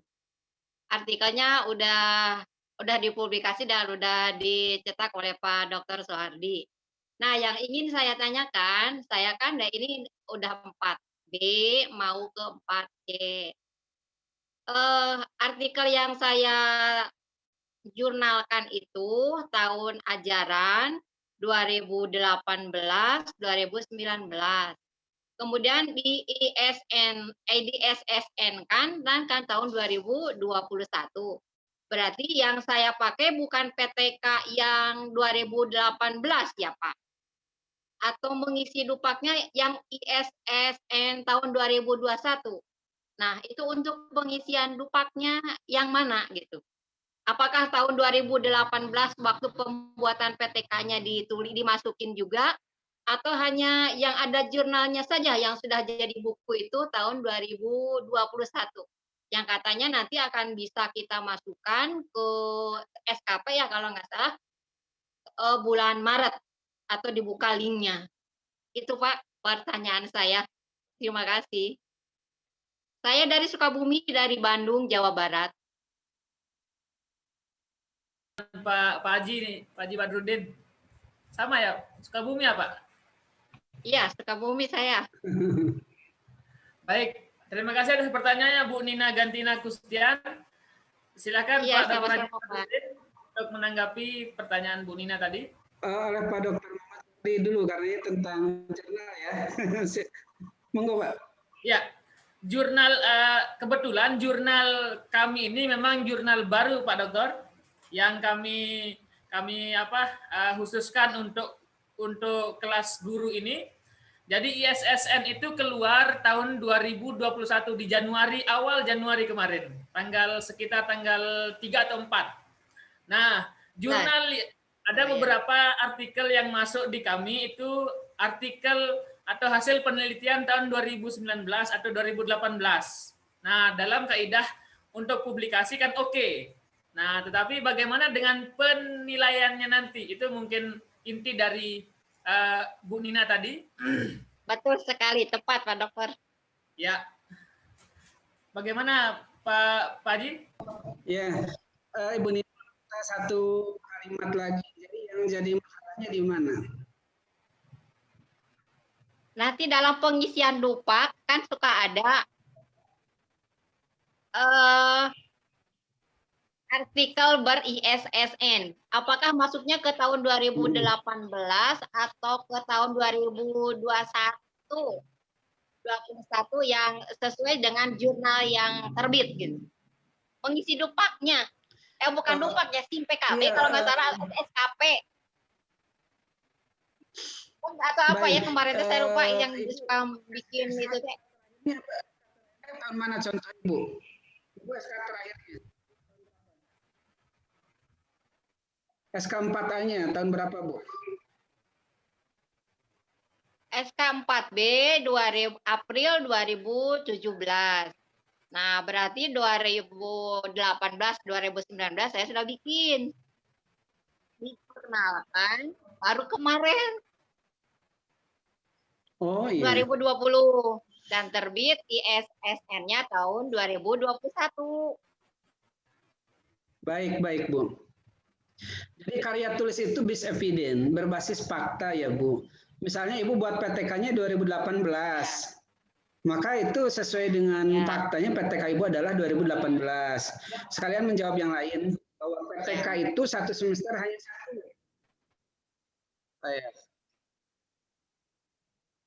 Nah, kalau 1 tahun ada 2 semester, membuat 2 boleh ya.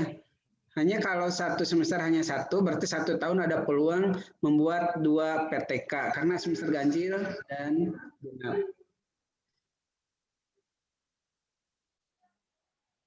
Nah, ada yang suara delay di mana ya?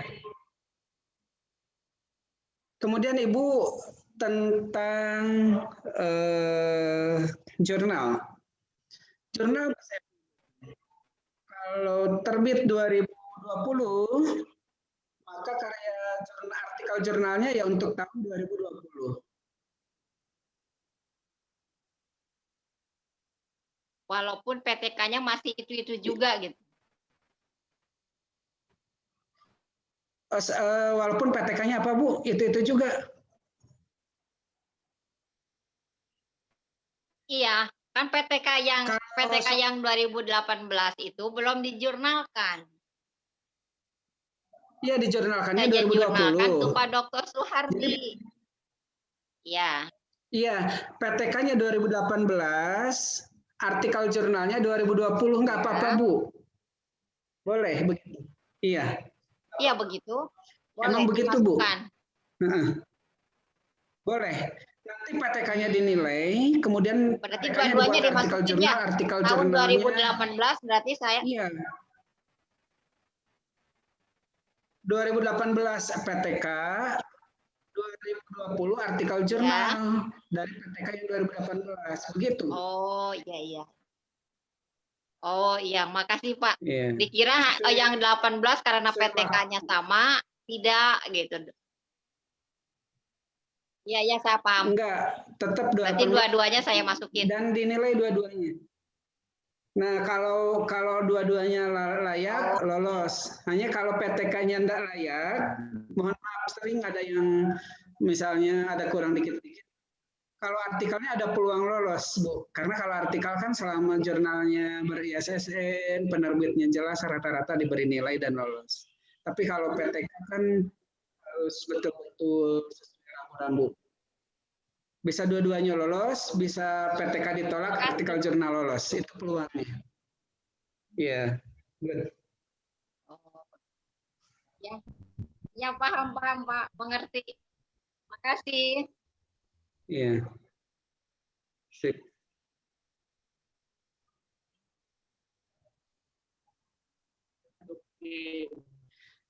Pak Dr. Muhammad Syardi, ada suara delay ya dari mana?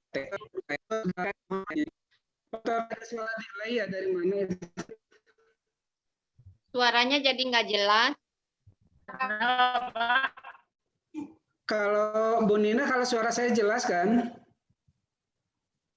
Baik. Saya persilakan Suaranya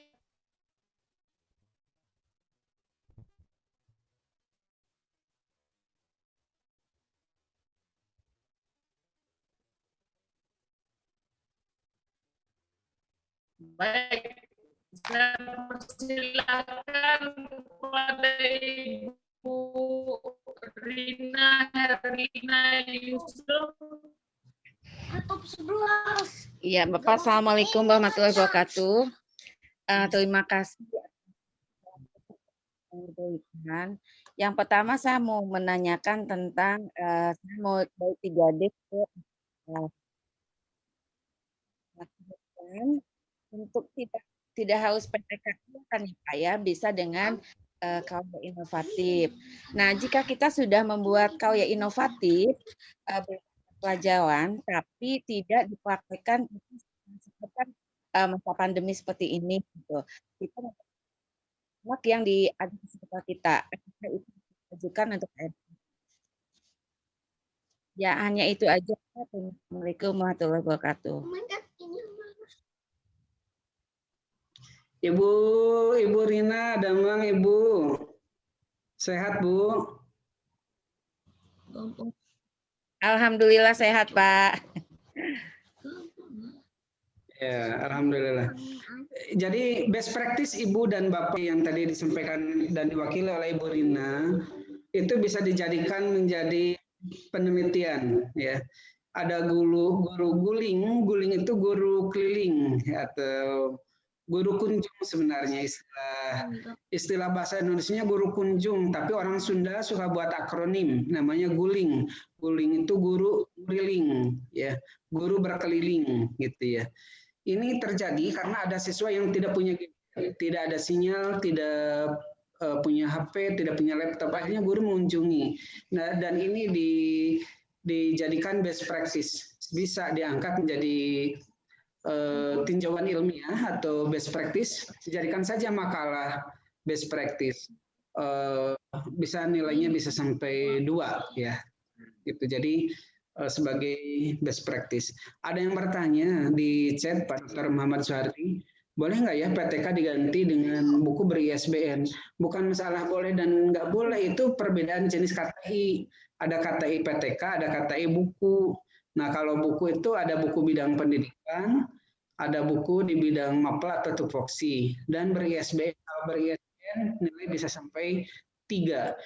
Saya ingatkan pada forum, walaupun buku itu dicetak oleh anggota IKAPI, kemudian ber-ISBN, oleh penilai itu akan dilihat kembali, layak nggak disebut buku. Ada beberapa yang hanya 2 bab, 3 bab, diterbitkan oleh anggota IKAPI dan ber-ISBN. Walaupun seperti itu, tidak terkecoh penilai, ditolak ya.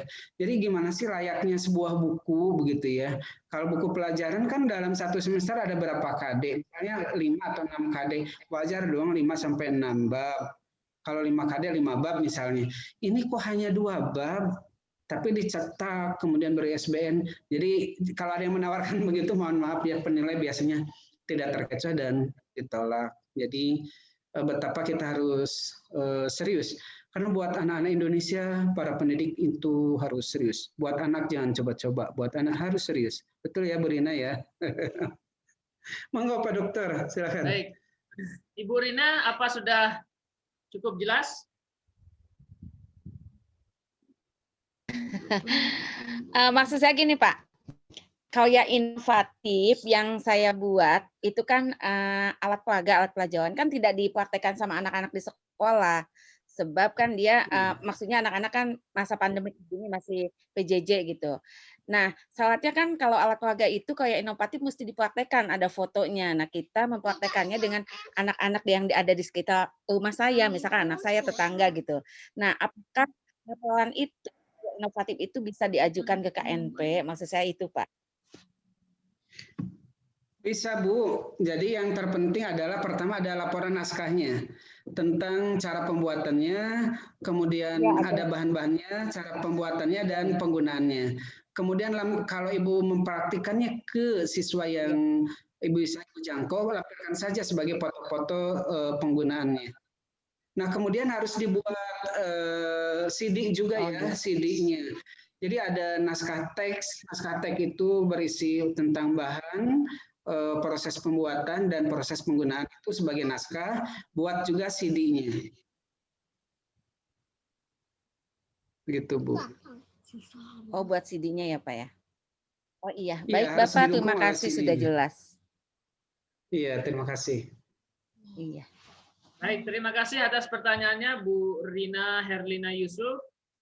Kemudian ada Ibu Bapak ini, Pak Andi Masani. Silakan Bapak atau Ibu Andi Masani, karena videonya belum dibuka. Silakan.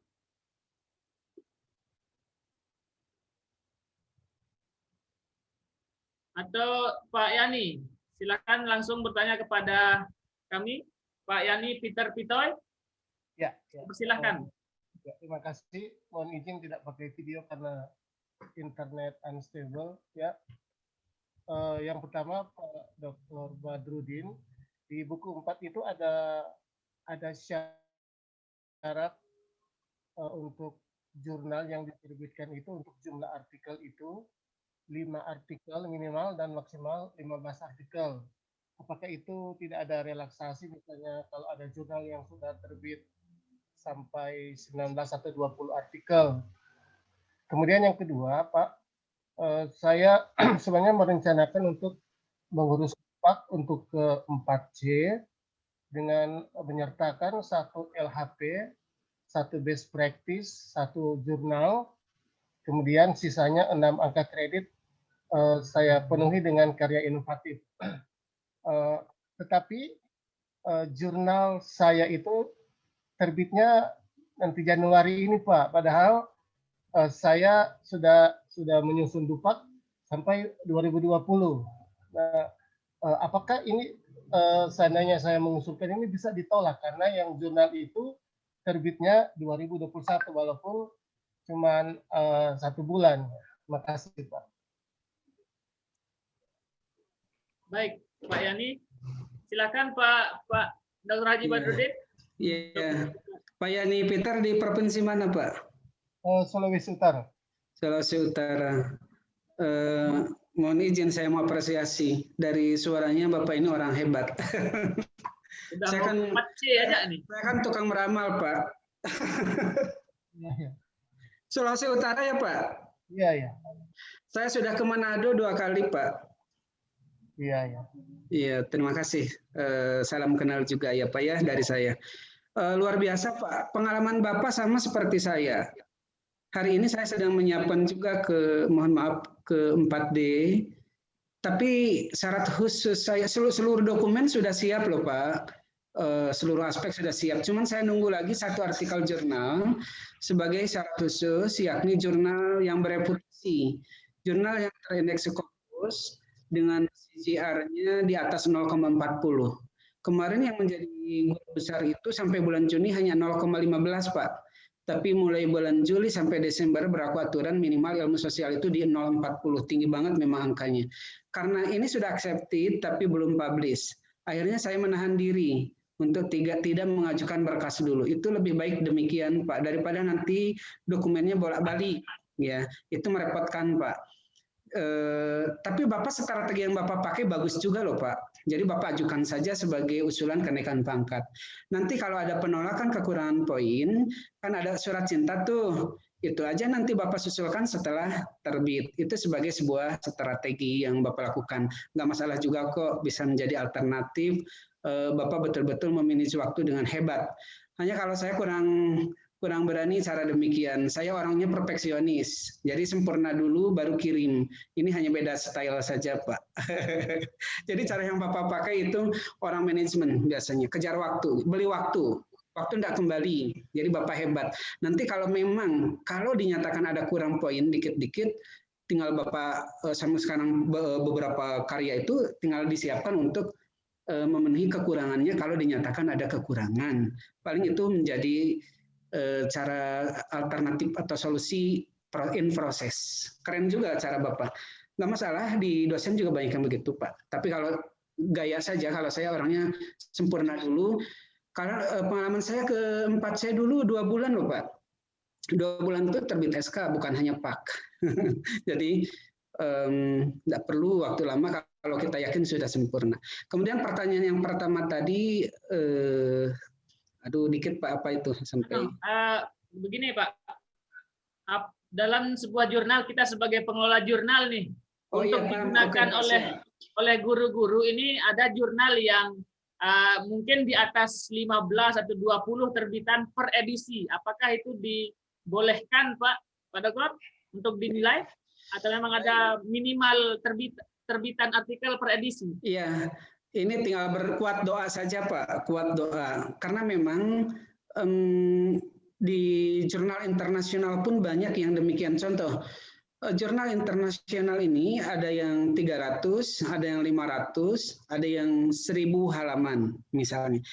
Nah, yang lebih penting, jadi ini tergantung juga dari cara pandang penilai.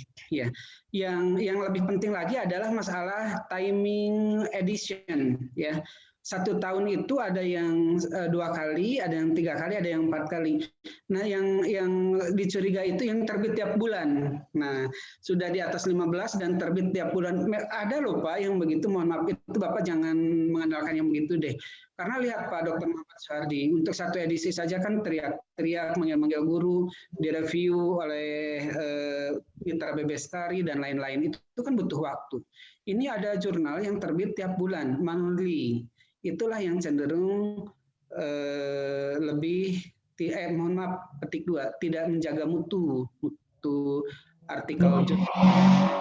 Yang terpenting itu saja dulu Pak, karena nanti akan berhubungan dengan cara pandang dari penilai, karena yang lebih mengkhawatirkan itu adalah yang terbit bulanan, gitu ya. Sementara yang kata Bapak tadi, jika ada relaksasi misalnya, yang dalam bahasa Arabiknya itu ilah maqad salah Pak, yang sudah lampau-lampau misalnya kok banyak demikian misalnya, ya bisa jadi selama itu memang tidak manli, mudah-mudahan saja, dan selama itu otentik atau keasliannya terjaga Pak, karena banyak yang fotokopi Pak, yang demikian itu banyak yang fotokopi sehingga dilacak ISSN, karena penilai itu nanti untuk artikel akan melihat link ke online-nya, dilihat ISSN-nya, penerbitnya terdaftar atau tidak, kemudian sebagai sebuah lembaga itu sesuai dengan apa yang didaftarkan di LIPI, ada perubahan-perubahan gitu. Mudah-mudahan saja aman Pak. Baik. Ya Pak. Bagaimana Pak Yani? Apakah sudah cukup atau ada hal yang mau ditambahkan lagi pertanyaannya? Iya. Pak Badrudin, memang sebenarnya jurnal yang saya buat itu sebenarnya sudah terbit, itu di jurnalnya Pak Suhardi ya. Tetapi kata saya sebenarnya perfeksionis juga seperti Pak Badrudin, terbit dengan jumlah artikel yang lebih dari 15.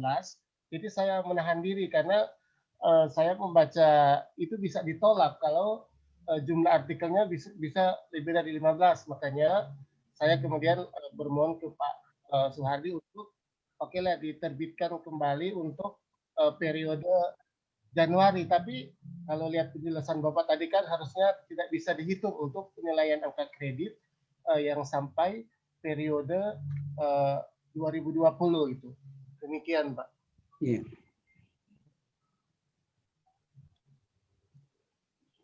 Ada tanggapan Pak Dokter? Iya. Sesuatu yang sudah terbit yang terpenting tidak dipublish ulang Pak. Bapak ajukan yang banyak saja. Ya, ada beberapa artikel. Jangan sampai yang sudah publish dikirim lagi ke jurnal lain. Ini resiko ditolaknya tinggi karena masuk kategori apa, self plagiat ya. Oh iya. Plagiat. Oke. Iya, makasih. Oke. Ini penting juga satu Pak Dr. Haji Badrudin, ada sedikit memang yang sering banget sama pertanyaan dengan pertanyaan Pak Yani, untuk jurnal atau artikel jurnal itu apakah harus disertai dengan laporan penelitiannya, misalkan PTK. Ada mungkin ada yang sering ataupun sering kita jumpai memang dia langsung menulis artikel penelitian tanpa ada laporan. Nah, di penilaian itu apa seperti Pak? Saya pikir enggak ya. Hanya cuma kalau mereka yang menulis PTK, dia bisa punya 2 peluang, PTK-nya dinilai, kemudian dibuat artikel jurnal dari PTK, artikelnya dinilai. Tapi kalau nggak ada PTK-nya juga enggak apa-apa. Contoh dosen nih, nilai penelitian dengan nilai jurnal gimana? Nilai penelitian paling 3 poinnya. Tapi kalau jurnal bisa 40, bisa terakreditasi Ristek Dikti Sinta 2 misalnya. Alhamdulillah saya bulan Januari ini accepted di jurnal terakreditasi Ristek Dikti Sinta 2 yang nasional ini sebagai contoh ya. Itu poinnya kalau sendiri bisa 25 poin. Kalau penelitian kan cuma 3. Jadi orang lebih tertarik melihat artikel jurnal kalau di dosen daripada melaporkan hasil penelitiannya. Tapi kalau guru terbalik, laporan penelitian PTK poinnya 4, jurnal 2. Mesti gede di dosen ya, jurnalnya gede-gede nilainya. Paling kecil aja asal ISSN di dosen itu sudah 10 poin, Pak. Kemudian yang terakreditasi Sinta 3 dan 4 misalnya, mohon maaf Sinta 5 dan 6 ya bisa di situ, kemudian 3 dan 4 bisa di 15 poin, Sinta 2 itu sudah di 25 poin, kira-kira begitu untuk level nasional yang terakreditasi. Kalau guru tidak bermaksud mengecilkan, nilai jurnal kan 2, tapi kalau PTK bisa 4. Jadi bisa jadi ada misalnya ada PTK, kemudian ada jurnal, guru lebih tertarik di PTK karena poinnya 4. Tapi nggak mesti selalu dikonfirmasi dengan ada nggak PTK-nya. Ya, baik, itu mungkin sambungan dari pertanyaannya Pak Yani di chatting. Jadi tidak harus ada laporan atau PTK-nya baru kita bisa jurnalkan sebuah artikel. Jadi Bapak Ibu silahkan tulis saja artikel sebanyak-banyaknya yang Bapak Ibu bisa dengan memenuhi kaidah ilmiah serta aturan-aturan penulisan. Jadi tidak ada salahnya kita sebagai seorang pendidik memang ketika kita ingin mempublikasi sebuah pengetahuan, sebuah inovasi misalkan, ya memang harus kita publikasikan karena tidak akan bisa ilmu itu diketahui oleh masyarakat, oleh peserta didik ataupun ya secara luas ketika kita tidak publikasikan atau sebarluaskan gitu. Nah, melalui jurnal inilah Bapak Ibu kita bisa menyebarkan ilmu pengetahuan itu secara luas. Jadi Bapak Ibu silahkan tulis artikel itu sebanyak-banyaknya saja deh. Kemudian ada beberapa yang sudah menuliskan pertanyaan di kolom chatting.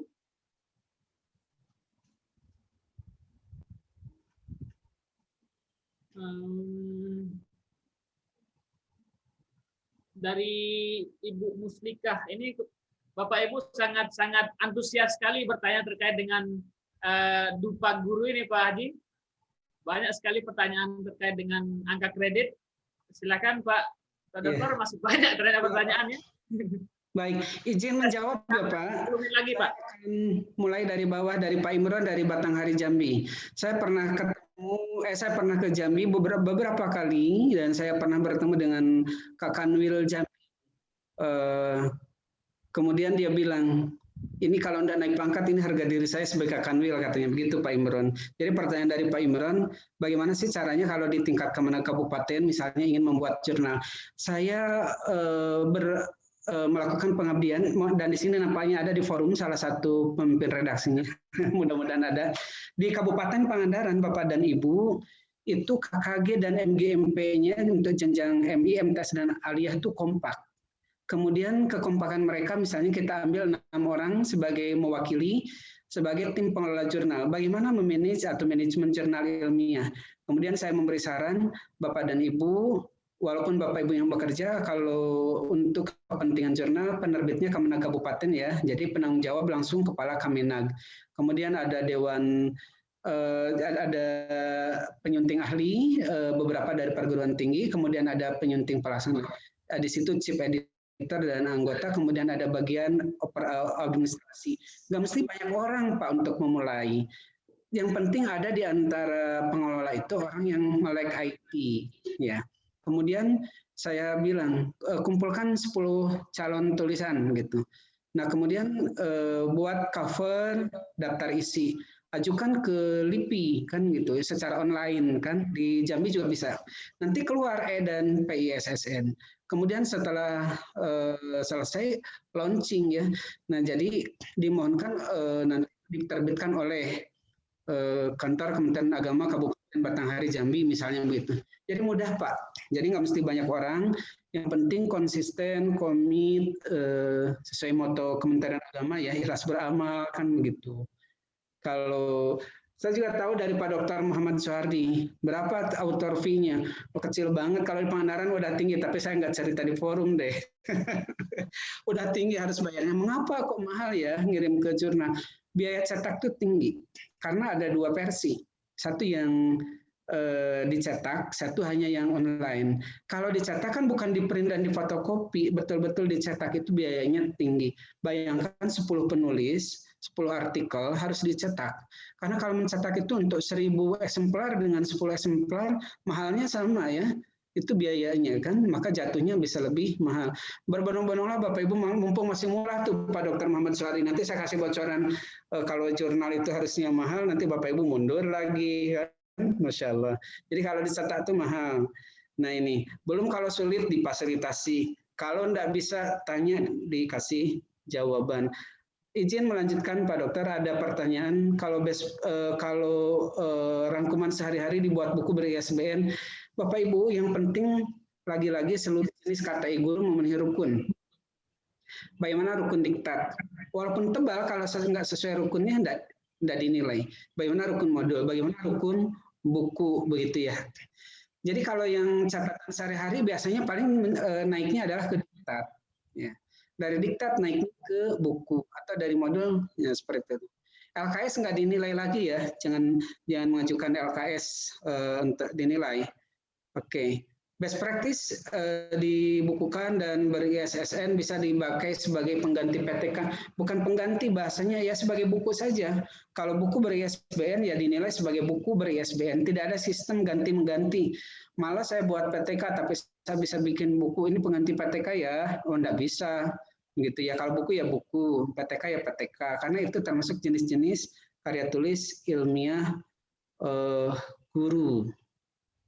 Oke, Pak Dokter, silakan. Baik, karena memang ini sudah menunjukkan pukul 21.00 WIB, saya akan tutup dengan satu saja pembahasan yang akan kita bahas, karena ini berkaitan juga terkait dengan buku tadi Pak Dr. Haji Badudin tentang buku ini. Buku itu kan ketika Bapak Ibu ingin menerbitkan, dengan sudah ada ISBN. Nah, banyak yang memang salah paham ataupun seperti apa. Ada yang sering menyebutnya ontologi ataupun buku cerpen, buku yang bermacam-macam lah. Apakah buku yang ber-ISBN itu harus sesuai dengan bidangnya baru bisa dinilai atau boleh di luarnya? Misalkan guru matematika nih menerbitkan atau meng-ISBN-kan buku cerpen, apakah boleh dan dapat dinilai? Baik. Itu pertanyaan terakhir untuk forum kita pada malam hari ini, Pak. Ya. Baik. Bapak dan Ibu, pekerjaan kita ini guru itu profesi, kerjanya harus profesional. Kalau dulu misalnya guru matematika menulis buku agama, menulis buku apapun dapat nilai. Sekarang enggak. Kalau guru matematika menulis bukunya matematika, artikel di korannya matematika dan lain-lain. Mimpinya pun tentang matematika. Jadi kalau menulis buku ada peluangnya cuma 2. Satu memang sesuai tupoksi bidang studi atau mapel. 2 buku bidang pendidikan. Nah, ini Pak Dokter yang bolehnya. Kalau menulis buku di bidang pendidikan kayak dosen-dosen kan menulis buku-buku bidang pendidikan. Nah, itu boleh ya. Jadi bukan mata pelajaran kita sebut, tapi buku pendidikan, ya pendidikan dalam perspektif yang lebih makro lagi. Tapi kalau ngomong mapel, enggak boleh menulis buku mapel di luar tupoksi. Satu lagi, untuk forum seminar, kalau di MGMP tingkat kecamatan, pengesahannya boleh dari kepala sekolah negeri ya, yang jadi lokasi tempat diseminasi. Ya, yang penting panitia seminarnya diangkat dari tingkat kecamatan, diambil dari situ penting ada aja deh ketua panitia, kemudian yang mengundang dan seterusnya. Baik. Yang sangat biasa Ya. Pak Dr. Haji Badrudin MAG. Tadi pertanyaan terakhir dan memang karena waktu kita sudah menunjukkan pukul 21 lebih, maka untuk malam hari ini dan pada jam ini kami akan cukupkan. Nanti kita akan bertemu kita akan malam pada jam yang sama. Kita akan bertemu kembali untuk diskusi. Silahkan Bapak Ibu siapkan pertanyaannya yang mungkin belum bisa kami jawab pada forum WA ataupun diskusi Zoom malam ini. Silahkan siapkan pertanyaannya dan silahkan siapkan artikelnya untuk kami cek dari sisi WhatsApp Group dan Zoom pada malam besok. Kurang lebihnya kami mohon maaf. Assalamualaikum warahmatullahi wabarakatuh. Dan selamat malam dan Waalaikumsalam selamat beristirahat. warahmatullahi wabarakatuh. Izin Pak Dr. Haji Badrudin, live untuk mengakhiri grup.